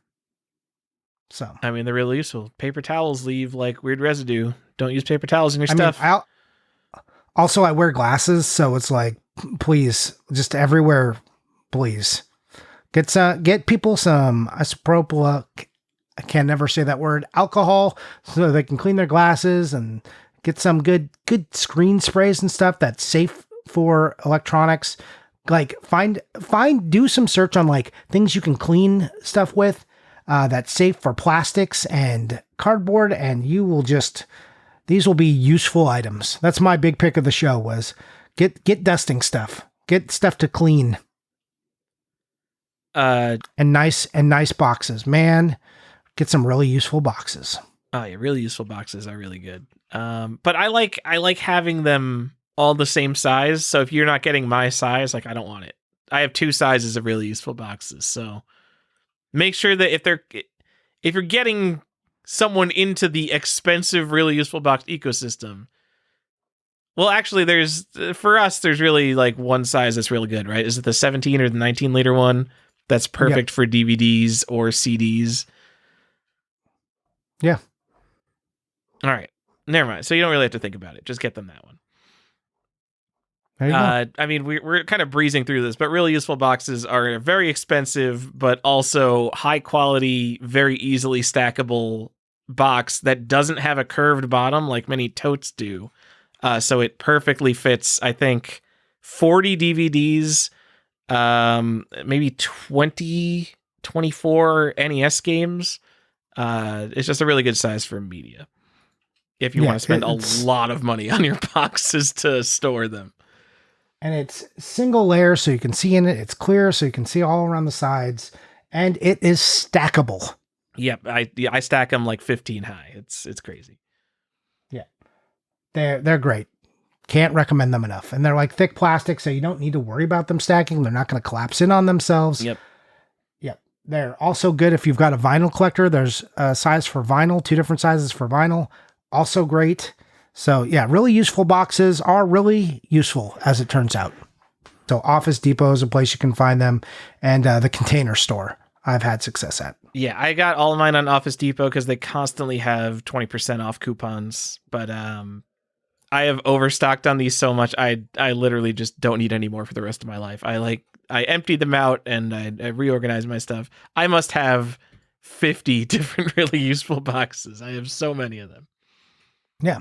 They're really useful, right? They're really useful, Johnny. There you go. You did it.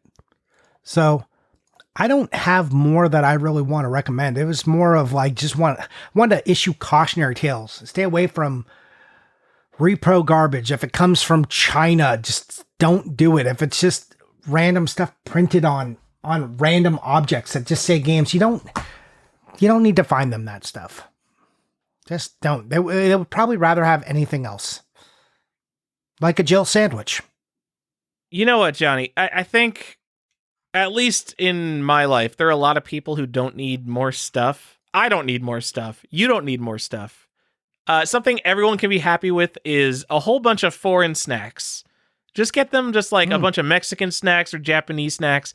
Because food, you eat it, it's interesting, it's delicious, and then it goes away. It's the perfect gift. Always give people food. I mean, unless you're me and you're like diabetic and picky. This sounds terrible. I don't know. I'll get you like a coffee subscription or something. My mom got me that last year. It's the gift that keeps giving all year. I don't drink coffee. Tea. Oh my God, you're so difficult. I'm a picky boy. I'm going to get you blue Star Wars milk. You're going to drink something. Tea's good. I like tea. All right. But I like the tea I like because I'm particular and I'm picky.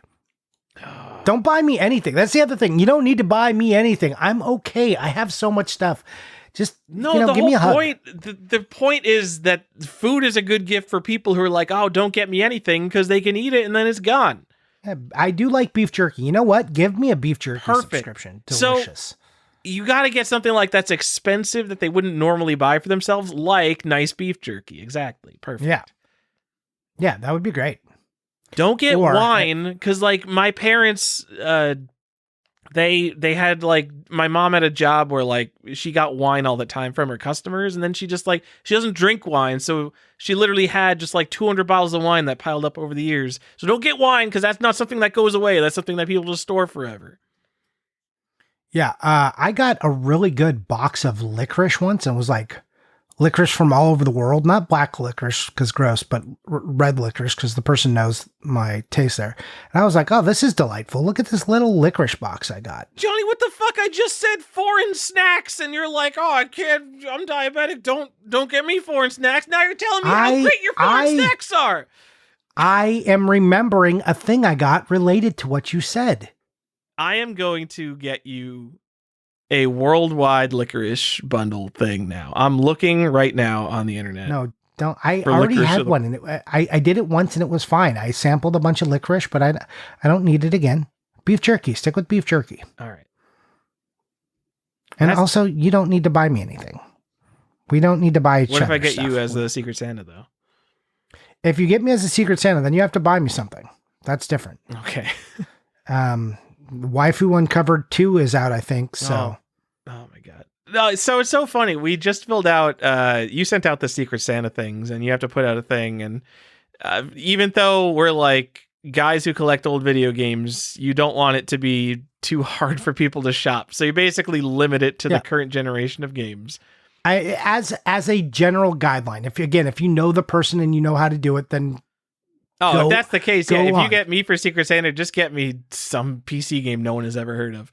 But so you say like, do you want Xbox, PlayStation, or Switch? And I'm like, all right, just get me a Switch game. And I was going to say, get me any Switch exclusive that Nintendo didn't put out. Because basically the Switch games I have are the ones Nintendo made, and I don't even follow things. And I thought about it, and then I looked it up, and I'm like, is there a Switch exclusive that Nintendo didn't put out? Is that a thing? Do exclusives really exist anymore outside of like the company who makes the console? I don't know. Like, there's so few. I don't know. There's not many. I just imagine like, that's just probably not a thing. Like, because the Switch does have unique features. I mean, they're not great unique features, but like the Joy-Cons, the sensor where you point it at your mouth and pretend that you're eating a submarine sandwich. That is a unique feature. You could make games that are exclusive to the Switch. I doubt there are many physical games that are actually Switch exclusives that Nintendo didn't put out, though. Probably well, not. if someone knows one, you can get that for me as a Secret Santa gift. Okay. Yeah. So that's most people aren't in our Discord. If you want, we do a Secret Santa every year. And if that's a thing you think would be fun, now's the perfect time to drop a promo. You can do that by joining our Discord by going and joining our Patreon at patreon.com/collectorsquest. It's $5 or $4. I don't even remember how much it is. $4. And you can get our After Dark episodes. And really the thing you get is access to our Discord where we hang out and do things like a Secret Santa that we do. It's non-denominational. I don't care about the religious aspect. We're not promoting or rejecting anything. We just want to get together and hand out gifts and be together around the holidays because that's what it's about. And we have a good time. The holidays are about gifts. Yes. That is why we're doing this. It's about being together, but we do it by proxy of giving each other gifts as a reason. Okay. Yeah. So, and we're all a bunch of materialists, so we like to get things. So it's you spend your money on me this week, and I'll spend my money on you this week. Sound like a deal? All right. Cool. I guess. All right. That's all I got really on these general gaming tips. I didn't want to go too hard. I just wanted to reject a bunch of stupid stuff that I saw laying around. Well, I appreciate it, Tyler. Jenny. I'll know not to get you a sarcastic t-shirt now. Thank you. Please don't get me one that says, I paused my game for this. What a way to make people feel really valued is a shirt that says, I paused my game for this. Cool. I think a funnier shirt would be, Mama can't pause, it's online. Even that's too stupid, though. I'm sorry. That's not funny. I'll edit this out. No, that's hilarious, Tyler. That's the funniest. You did it. You should make shirts, Tyler. Yeah, it sounds real good. Okay. You got a collector's question for us? Oh, man. That's the next part of the show. I sure do, Johnny. This is more for the podcast listeners in here. Well, great, Joe, because I'm asking it on the show. Do you have a plan for your stuff when you die? I mentioned a few days ago that a buddy of mine passed recently, and we don't know what's going to happen to his stuff, but another person I have passing knowledge of had an SSS Plus God tier level collection, and his family, period. That wasn't a sentence. Almost all his stuff ended back in the general population until some other high-end folks noticed whose stuff that was being listed on eBay. I let my wife and kids know what the good stuff is, and I have a printed vague price sheet inside my shelf as an insurance policy. And he says, by vague, he means dollar symbols for rough fingers, like a 3-figure game will be $.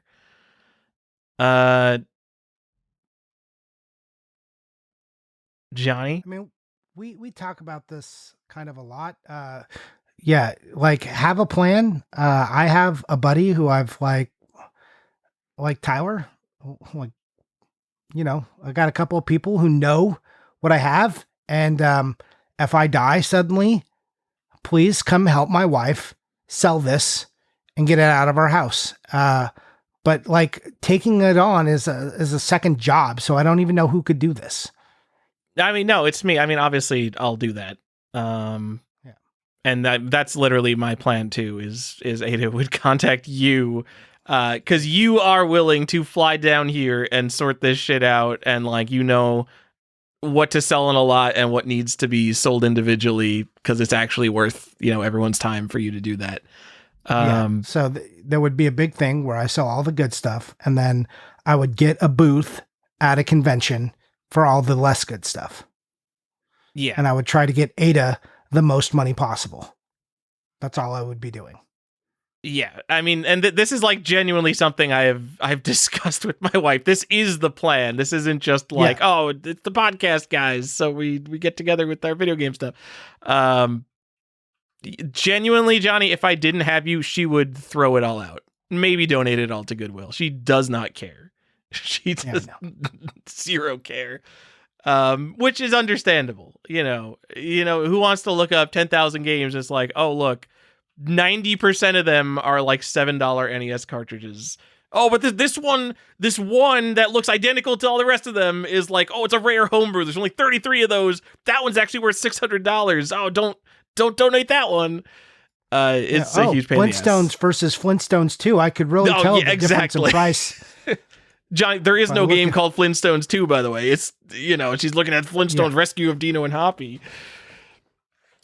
It is funny how we all call it Flintstones 2. And yeah. You know what's funny is every time I read it, I think it's Dino and Hoppy, but the dinosaur's name is definitely Dino, the dog dinosaur. Yeah. But my brain always reads it wrong. I mean, that's basically what it is, right? It's the family dog in the Flintstones. I don't think it's a secret here that Joe is referring to the passing of Rich Lecce, who, yes, indeed, had one of the best game collections on planet Earth. I don't know exactly what happened to it, but I know he's very involved in like the high-end community. I imagine there are a bunch of people helping his family offload the stuff, and I think they're holding on to certain stuff too.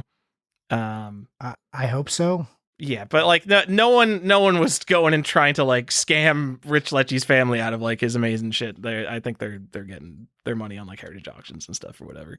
Yeah, I hope so. But yeah, like, yeah. So what is the thing? Have someone who knows what your stuff is worth, and have them be your designated person, because your wife, kids, they probably aren't that.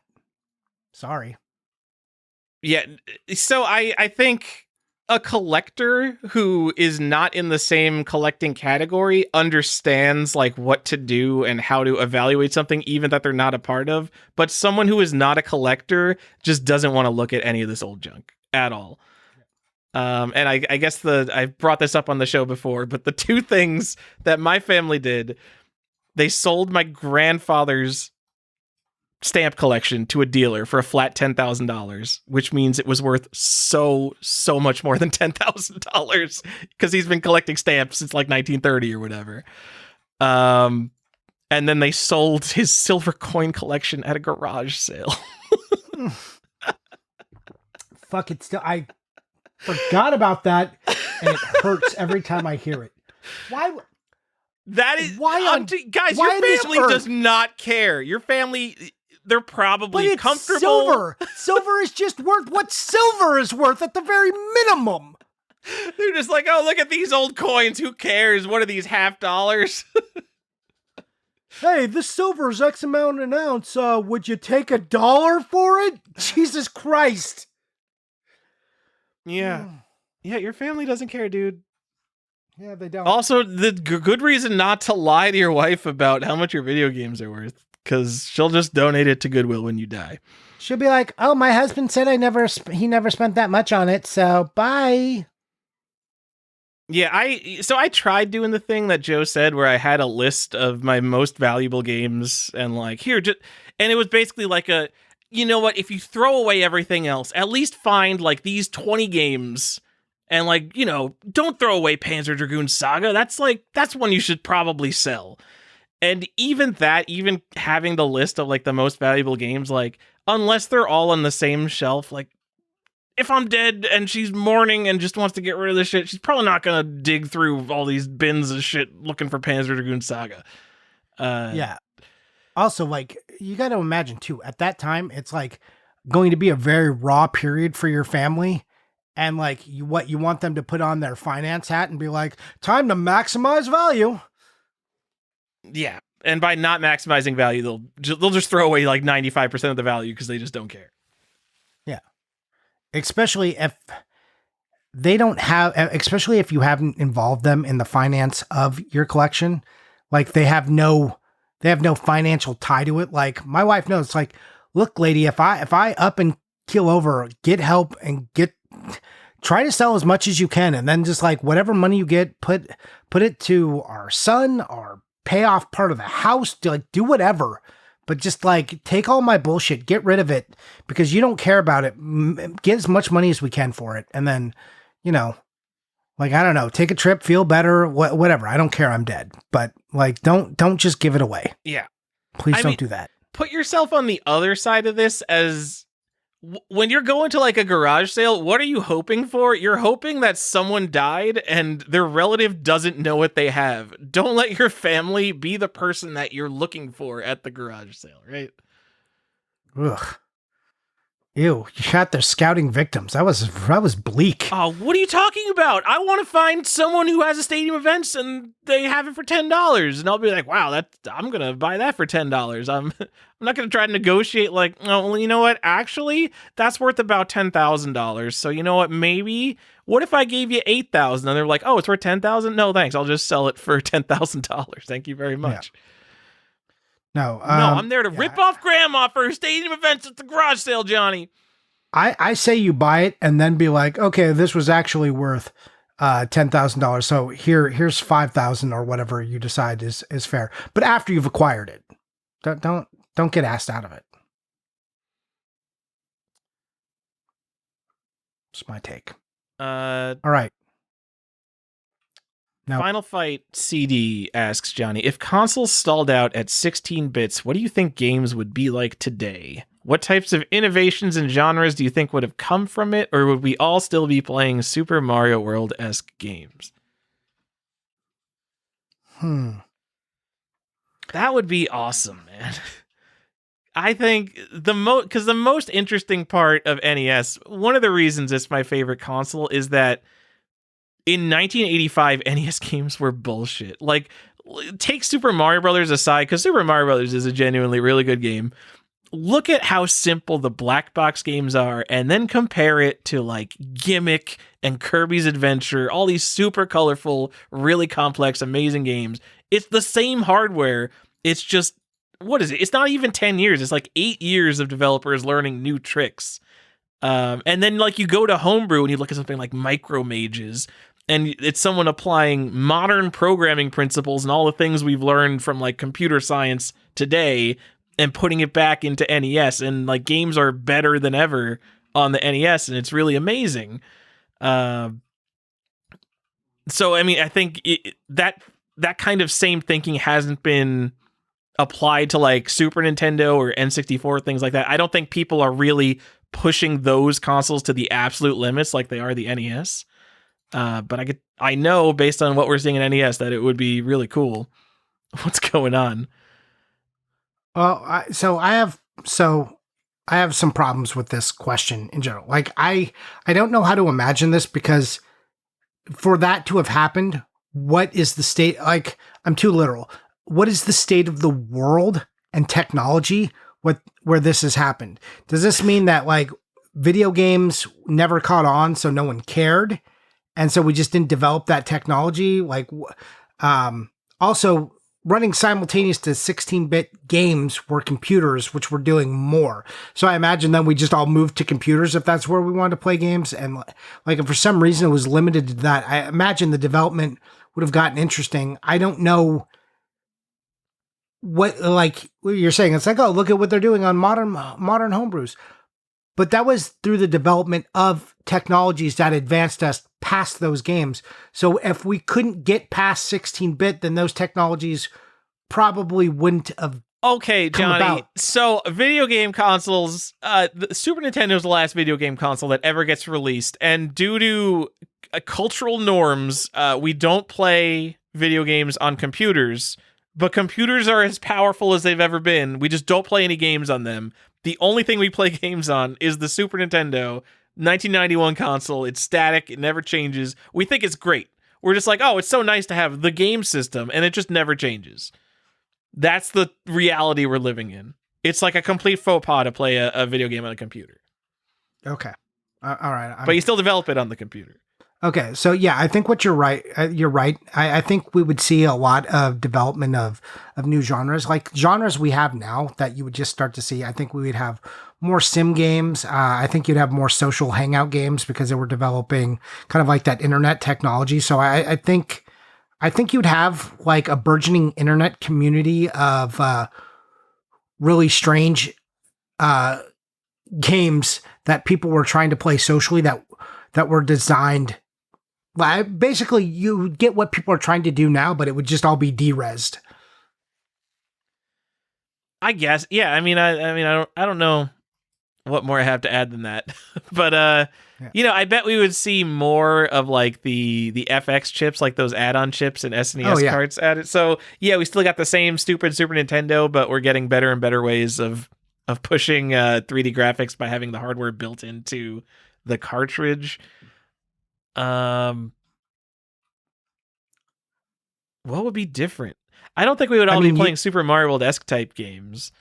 No, but you'd have like, I think things like the Satellaview would suddenly be like the thing, services like that, which would be beaming like versions of games, like, and people would be competing. Like, I think there would be more of that style competition happening. Sure, yeah. So I think that, I mean, the natural progression of like genres and tastes and advancements in game design would still happen regardless of the graphics. Like when you look at a game today, it's not at all like a game from, 1987. And those aren't advancements that came with technology. Like games don't have, like you're playing The Last of Us and it draws your sight. It's constantly using sight lines to draw you where you need to go. It's like, oh, look, we're trying to get to that radio tower over there. And you'll do a little bit of platforming, and then it will orient you and point you directly at where you need to go to be like, oh, look, all right, so hey, see that like bridge over there? We're trying to get to that radio tower in the distance. Oh, I guess that bridge is the next thing I need to get to. And that's not something that came from the PlayStation 3 having the great technology to do that. That's just something that we've learned over the years of games iterating on the ideas of level design. So I think we would have, whatever, Hollow Knight. I guess that game's not that new anymore, but we'd probably have the SNES equivalent of Hollow Knight eventually, which would be like a 2D Souls-like on is that a Souls-like? I've never played Hollow Knight. Is Salt and Sanctuary the Souls-like? I don't know, man. I don't know video games. I think you'd see like a lot of the bullshit games that are on phones and stuff like would suddenly be games that like they try to pack in. Yeah, I mean, I guess if video games are still thriving in that situation, you would start to see that kind of stuff. So this is a weird world because does everything need to be on a cartridge? Because like, all right, we're in 2024. Like, do we even buy cartridges anymore? Or do we just have an add-on where we all get like downloadable games? Well, that's what I'm saying. Like the Satellaview was a thing that was happening and they were beaming it down. I have to imagine that's in the 16-bit era that like people are continuing those advancements. And I imagine that it becomes a social platform, especially if we're not gaming anywhere else. All right. So I think, it's a strange premise for a question. I think it's more interesting to see what the world would actually be in an alternate world of like different games. So why don't we all just go buy UFO 50 I guess that's not really an alternate world. That's just a bunch of... No, it is the alternate world. So UFO 50, if you don't know, it's almost like Retro Game Challenge. It's a collection of 50 games in like an 8-ish, 16-ish bit style, but they're not exactly 8-bit and not exactly 16-bit games. They got a little bit of that Shovel Knight thing going on where they're like pushing the limits. But I think, if you're thinking about this question, this is probably the type of thing that would interest you, because when you have an RPG in UFO 50, I haven't played UFO 50 yet. I'm just going to absolutely imagine that's an RPG designed with the things we know about game design today, but it looks like a Super Nintendo game. So it's not going to do something like let you play for 2 hours without a save point, die, and then you're like, oh shit, I didn't get to a save point, and you'll have to restart the entire game over, which is something that an NES game might do to you. So there it is. This is our 16-bit, but we're in the future. It's UFO 50. You've just described UFO 50. And this question, I think, was asked before UFO 50 came out. Okay. Got any more questions? Are we good there? You want to wrap up? No. Let's wrap up. Johnny, what are you buying? What are you playing? Tyler, I've been playing Jedi Survivor. I know it's a crazy answer. As long as it's not Diablo 4, I'm in. Yeah. So I've been playing some Jedi Survivor. Spoiler alert. Here is your countdown for a spoiler. 1, 2, 3. I got stuck on the Darth Vader battle. Darth Vader just whooped my ass several times. And I did eventually beat him. But man, he was kicking my ass. I was playing on Jedi Knight and just getting annihilated. Also, I hadn't played that game in a while, so I jumped right in. And I was like, I'm like, man, I keep meaning to go back to this, and I finally have some time because I have the day off. I'm going to go and commit some time to this game. I did not remember where I stopped. I stopped at, I guess, the Darth Vader fight, but I did not know. So I immediately, the only thing I can do is fight Darth Vader, and I haven't played in a couple of months, and like my skills are trash, and Darth Vader is just ruining me. But I did eventually get past him. So, hooray me. I played some Jedi Survivor, and I'm going to try and beat it this week since I've got a little bit of time. Is it really a spoiler that Darth Vader's in a Star Wars game? I don't, man, after getting called out for spoiling The Last of Us 2, the first 5 minutes of The Last of Us 2, I don't know anymore, man. I'm out in left field. Things are wild. People are crazy. I don't know what anyone's standards are. I said the expectation is set that we will talk about games I think are old. This one, I think is like old enough that everyone who wanted to really play it has already got through it, but I haven't got through it. I didn't know Darth Vader was in it. So, there it is. Okay. You know what? If you're a Star Wars fan, I feel like Star Wars is like immune from spoilers, because people who are Star Wars fans are such big Star Wars fans that like they have to experience everything. Like if there's one fandom I imagine lines up for things to experience it first, it's like Star Wars people. So like after a week, like every Star Wars person knows the thing. They've all made video essays about it. I didn't know. I didn't know he was coming back. I assumed he would be back. I was glad he came back. But man, like, because the battle in the first one, again, spoiler, is a bit of a cop out. Because it's like you're not really fighting Darth Vader. Like Darth Vader is just kind of a tool to kind of end the game, and it was cool. It's a cool scene. But in this one, like, man, you fight him and he just kicks your ass, and then you win, and then you're like, oh, I kicked Darth Vader's ass, and that feels good. But man, he was ruining me. So that's what I played. I played something, and it wasn't Diablo. Okay, cool. Hold on. So that is good. I've seen, I don't remember what it was anymore. Was it The Last Jedi? Or, I don't know. Darth Vader's a fucking badass in those movies. What are you telling me that like, so he's lost multiple times in the Star Wars video games? He's just like getting defeated by random Jedi? No. In the first one, you don't defeat him. You escape him. Okay. But you're beating him here. And then what? You don't kill him? Here, not really, because you're not fighting. And again, spoilers. spoilers. You're not fighting as your main character, and the person you're fighting with dies. So no, Darth Vader does get his ass beat on a little bit, and like part of the canon is like, oh, it was right after his fight with Obi-Wan, and he's still a little messed up, so he's a little bit weaker. Anyways, he still kills you. So, and then your friends find your body, and then the game resumes. All right. Neat. So no, Darth Vader does not lose. He fights another Jedi and does come out on top. There you go. Johnny, what are you buying? What give me a good collectible thing. Ooh, okay, good collectible thing I bought. All right, Tyler. Have you ever heard of the game Harry Potter and the Sorcerer's Stone? For the PlayStation? No, for the PC. Oh no, what are you doing? Okay. Well, this one comes with a card. So it's like a variant I didn't know. So the original print was like the big box one, and that one comes with a card, much like the PlayStation or like the GBA one, or sorry, the Game Boy Color one comes with a card. Like there's this card that it comes with. But this was the small box PC game. You know, they said big box in the ad, but this was a small box one, and it came with the card, still sealed and everything. And I was like, oh, I don't have that variant, so I picked it up. Not like just because I like to grab variants like that.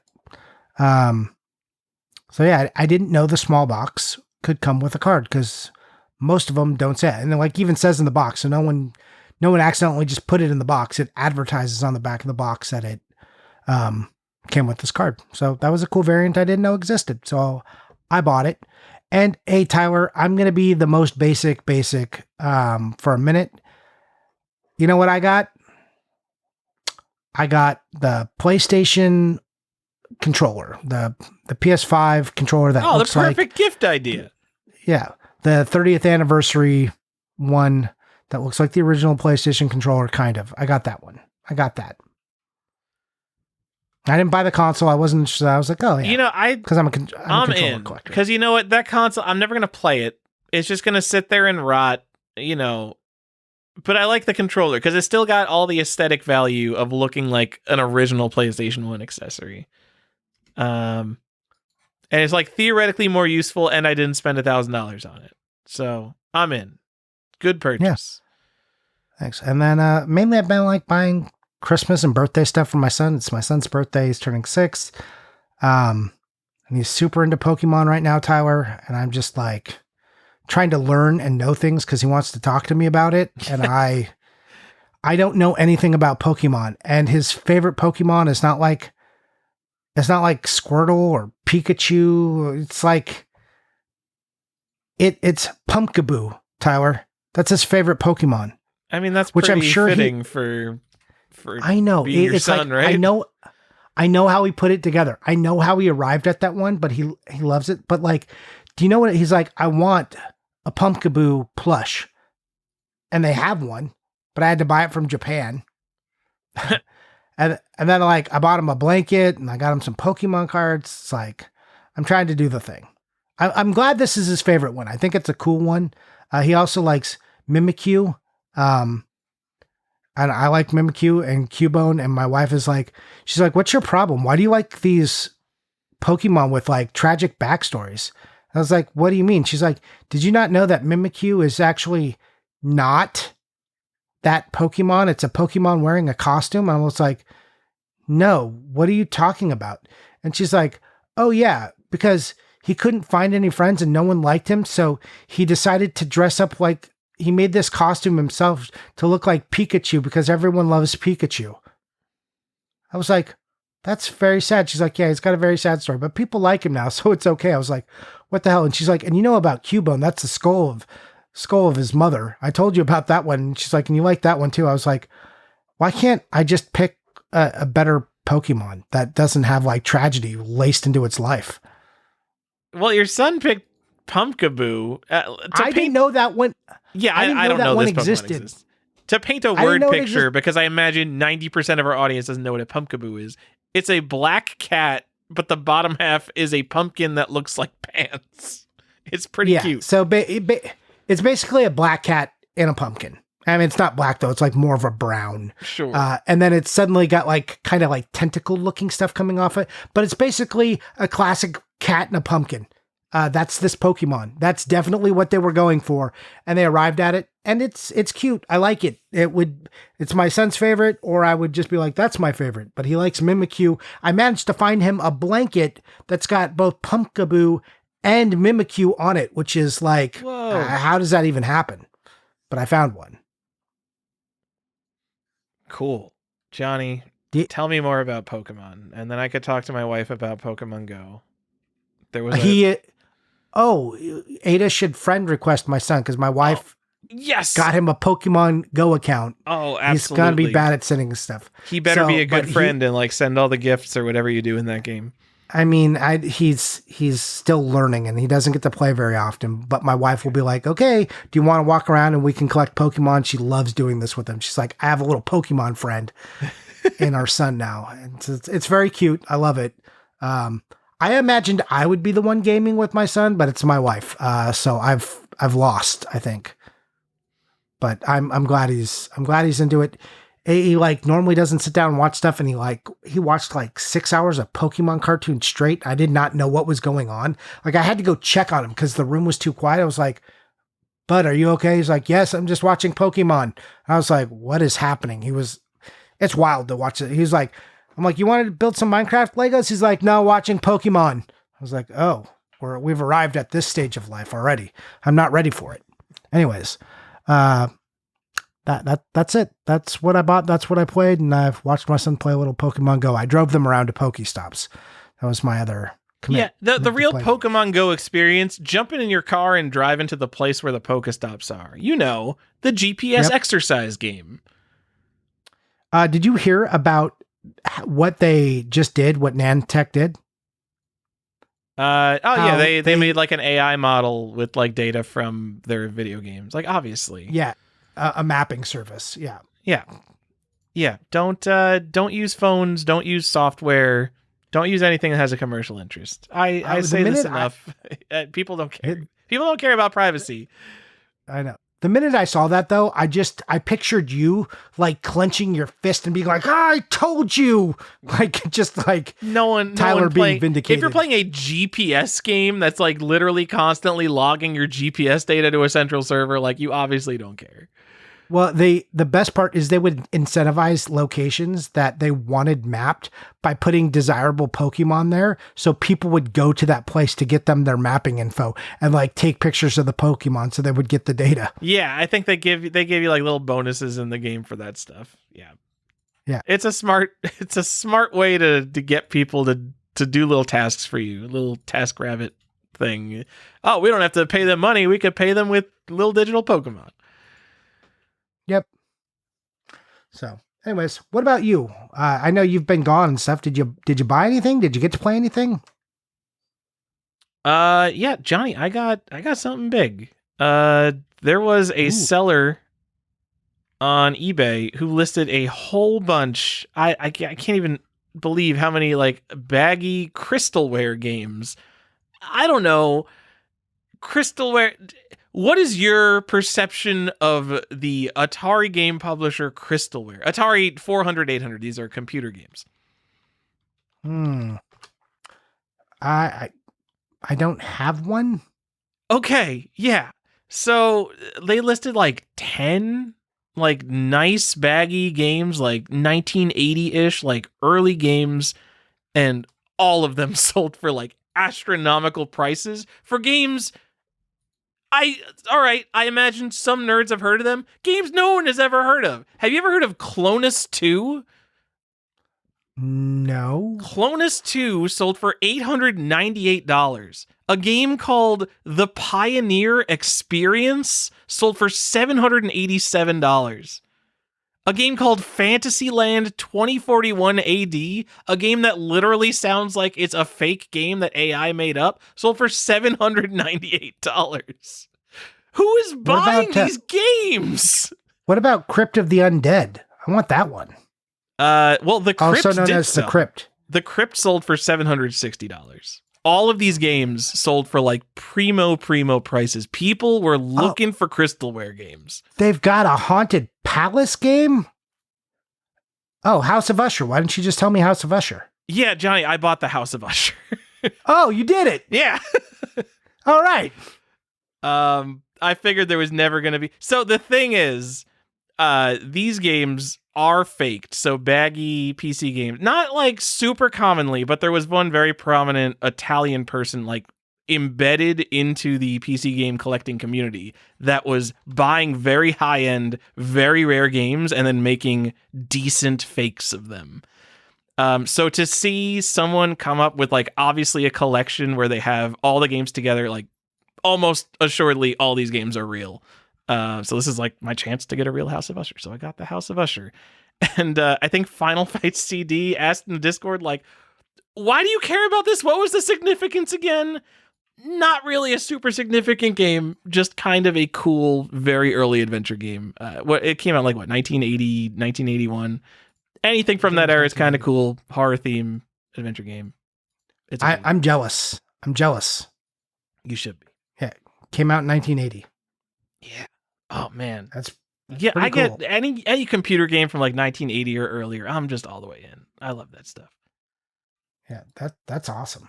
Video games did not sell many copies, except for like maybe Atari games that are pretty common, but video games before 1980 generally did not sell that many copies. No. That's a sweet pickup. And that's why Clonus 2 sold for $900. I have no idea what Clonus 2 is. I'm out on that one. No idea. Yeah, I've been playing Johnny, I've been playing a lot. I got the Morrowind going again. Every few years, just getting Morrowind, get it all modded up and play some Morrowind. Man, Morrowind is really better than ever. It is. So usually I do like the tasteful vanilla mods. This time I went like all out and just did everything. Like walking around, there's like people have custom voice acting for just like all the like random NPCs in the world. First of all, there's just like a ton more NPCs in the world. They all the quest givers, people give like little flavor audio voice acting. So when you walk past the thing, they'll be like, "Oh, did you steal that diamond for me yet?" They'll say shit like that, like with the voice of the character. It doesn't sound like some guy in his bedroom. They get like professional voice actors to do this. Or there's a bunch of AI where they trained AI on like the voices that are already in the game. So they have like the same voice of the characters. They've got like people singing in the taverns. It is crazy how good Morrowind is. There's no more load screens in the game. They have it so as you move around the world, it loads the world into VRAM on your GPU. So usually Morrowind, the world is divided into a bunch of little blocks, and just like literally moving through the world, it just like stops you and loads for a minute. It sucks. But they got rid of that with mods. Oh, it is so good. If you've never played Morrowind, it is the time to play Morrowind. It is super good. Now is the time, huh? Now's the time. I downloaded 500 mods. So this is how Morrowind modding goes. There's like a website where, so you go to like a blog and they would have like a list of like, oh, here's 70 mods that I don't know, I used them and they worked for me. So hopefully there's no problems with this. But now it's like a super organized, centralized list that they have on this website. It's called like openmwmodding.com. Where it's an actual script that goes and downloads all of the mods for you that are like known to be compatible. And like 75% of them were made or updated in the past 5 years. Like people are still crazy about Morrowind. Rightfully so, I think. Yeah. These are your people. And then also on the modding front, Johnny, I've played a whole lot of Factorio with that very crazy mod suite, Pyanodon's mods, about 750 hours in that. Since the Factorio Space Age update came out, I wanted to go and play vanilla Factorio without all those mods. Man, there's nothing in vanilla Factorio. Vanilla Factorio sucks. How do people even play this game? That's my thing. I don't know if there's anyone who even understands what I'm talking about with Factorio. the mods I play with, there's probably around 20 different ores to mine alone, and each of those ores has like multiple quality levels and like components that they break down into. And regular ass Factorio has like 4 ores to mine. It's the entire game. So there's nothing on the map. I don't know how people play this game for hundreds of hours, Johnny. So no idea. If you've played Factorio and you're like, there's nothing to this game, get in touch with me and we'll mod you the fuck out and put you on like the most painful, slow, complicated mods, and we're gonna have a good time. All right, that sounds like a deal. Not for me, but for somebody. And that's it, Johnny. That's it. You got your House of Usher, and you're just like high on life. You did the thing. I mean, I'm on like I'm like a one game a month kind of track right now. Like, if it's not like the top 5 thing on my want list, like I'll just wait for it to come around again. It's a good place to be in. It's a good place to be in, and I could buy more expensive games because I'm not buying all this stupid bullshit, which is kind of what we preach here. Yeah. No, I like it. Like I said, I haven't bought too much. These were just like random things I bought kind of out of the blue. And like the PlayStation game I actually bought, the controller I bought whenever that actually went on sale. It just actually shipped to me. I actually just got it this morning. Everyone else got theirs like a week ago. And I was like, oh, hey, this thing showed up. Johnny, you know what I want to talk about, since we're talking about buy and sell and eBay and stuff like that? OG CIB is on the cusp of a complete Game Gear set. And I don't want to like put his last few games like on notice here, but I want to say I looked up the games he needs, and they're like $15 cartridges. There's a manual on Mercari for one of the last games he needs. He's been hardcore collecting Game Gear for years now. Like Game Gear, like one of the hardest major sets that I think collectors go after. People go after Game Gear not because Game Gear is fucking good, but because Game Gear is hard. And the last games he needs, there's like manuals for $4, cartridges for $10. It's only the box that is just unobtainable. It's the weirdest set. I don't understand. This has been the weirdest set because I don't know who is collecting Game Gear at all right now. Like, I know he's collecting it. I don't know the other people who are going after the set who don't already have it done. But when you see an open auction, there are multiple people fighting. There are multiple instances of people being backdoored out of games that they won for an already high price, or someone lists a game for a high price, they buy it and someone still backdoors them. I don't know what is happening in the world of Game Gear. There is some subset of people in this, like, I don't know. I imagine that the mole people are real and they love Game Gear, and this is the only explanation I have. I'm just so happy that Game Gear like traumatized me, and I have no interest in collecting it at all, because it really does seem like the worst set to possibly collect. I was going hard for a while, and then I was just like, I actually hate this, and I stopped. So I just looked for, oh my goodness. Oh, I'm in consoles. Okay, that's why. I looked for Game Gear sorted by highest price, and I didn't see anything, which just means that like nothing was available. Yeah. You get a cool little Fantastic Dizzy complete for $1,800 sold not that long ago. Fucking Green Dog, the Beached Surfer dude, $1,500, because Green Dog's a rare one. Yeah, because people really want that Green Dog. Oh. And then we get down, like, then I can already tell, like, we're missing a bunch, because we get down to, like, Tails Adventure. Like, Tails Adventure is a gettable game, and even that's, like, $600. Like, we're missing, like, some of the top-end Game Gear stuff that is definitely not on eBay right now. Mega Man, $2,000. What? But that's, like, Mega a gettable one, too, right? Yeah. That's not, like, one of the super rare ones. Yeah. Oh. Here's a Mega Man for $1,200. You're just like, what is happening in the world of Game Gear? I mean, it's always been like this. Micro Machines, $700. Why not? Fatal Fury, $600. Sure. You wanna, man? So I have this this Lion King Game Boy or Game Gear. I've got this one. It's like just the console.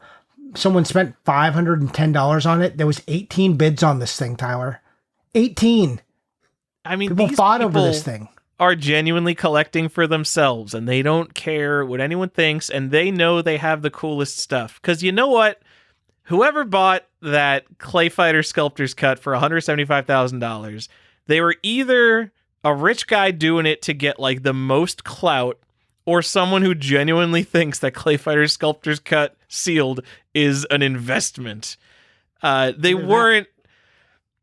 They knew that they would get some notoriety for it. But you know what? The guy who spends $1,500 on Green Dog the Beached Surfer Dude on Game Gear, that guy has true passion, and he knows no one's ever going to look at that besides like his two other Game Gear friends and be like, oh, damn, is that it? Is that Green Dog on Game Gear?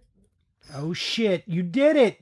This boy got Green Dog. I feel like even people who would appreciate something like, I don't know, Dark Side on 32X, like a classically rare and desirable game, like there are people who are like into game collecting who don't know, who definitely wouldn't know, like, oh yeah, Green Dog on Game Gear is something I should appreciate.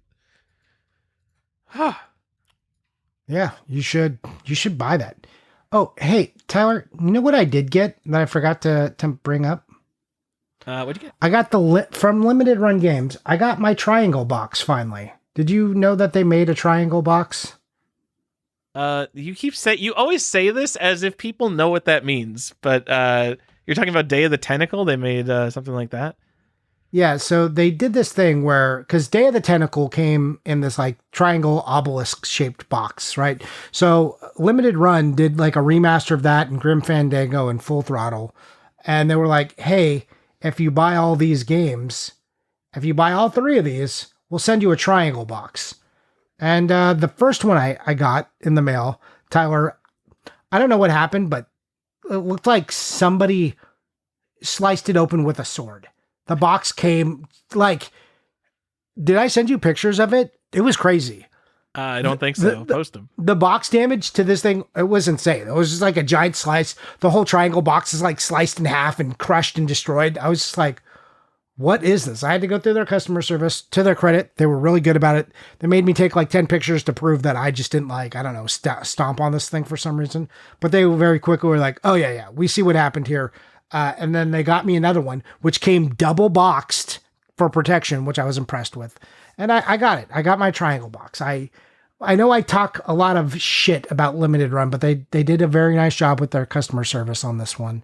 So I don't want to just have my mouth full of all the bullshit, especially when they do a good job. I think criticism is fair, but also you have to say when someone gives you a nice experience. They did. So if you bought these 3 LucasArts games, you get this triangle box. Yes. I'm looking at it. So it looks like the Day of the Tentacle box. It's even got like the same. I thought it would be cheaper than this, but the so it's a what do you call this? A triangular prism? Yeah. And then the top is a completely separate piece that goes over the top. So it doesn't just fold open. It's got like this separate cap on the top of it, which is just like the original was. Yeah, it's the same height and it looks the same dimensions. I got them next to each other. I was like, yeah, it's like pretty close. So that's cool. But Johnny, you bought these 3 games. So what the fuck is in the box?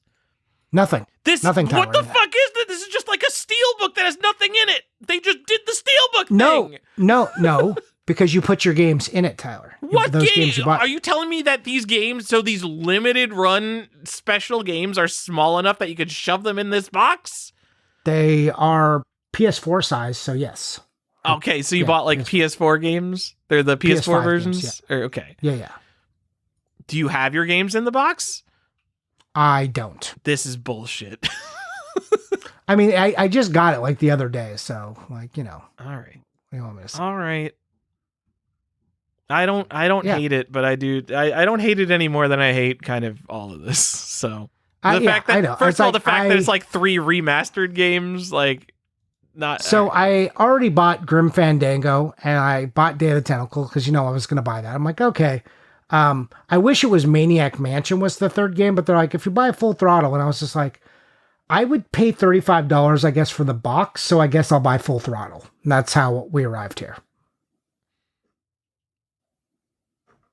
It's not expensive or anything. I don't really see many for sale on eBay or anything, but I like it, and they did a nice job with it. It looks like the triangle box of yore. So yeah, it's cool. All right. Well, it's definitely a lot cooler than like a standard size limited run games collector's edition generic thing. Yeah. So sure. Yeah, and it's like well reinforced. It was pretty sturdy too. So like when it came destroyed like that too was also kind of remarkable. It was like, wow, someone hates this. If you're really looking for one of these boxes, I think people have them. There's a few on eBay for like $50 right now. So you're telling me that people would just buy limited run game stuff and put it on eBay? Unbelievable. Yes, I know. But like, look at all the other box sets. Like, if it was the Shantae box, this would be like a $200 box, but it's not that. So it's very. I think some of their later Shantae stuff is not as expensive as some of the earlier. But that original one, remember? Yeah. So. Yeah.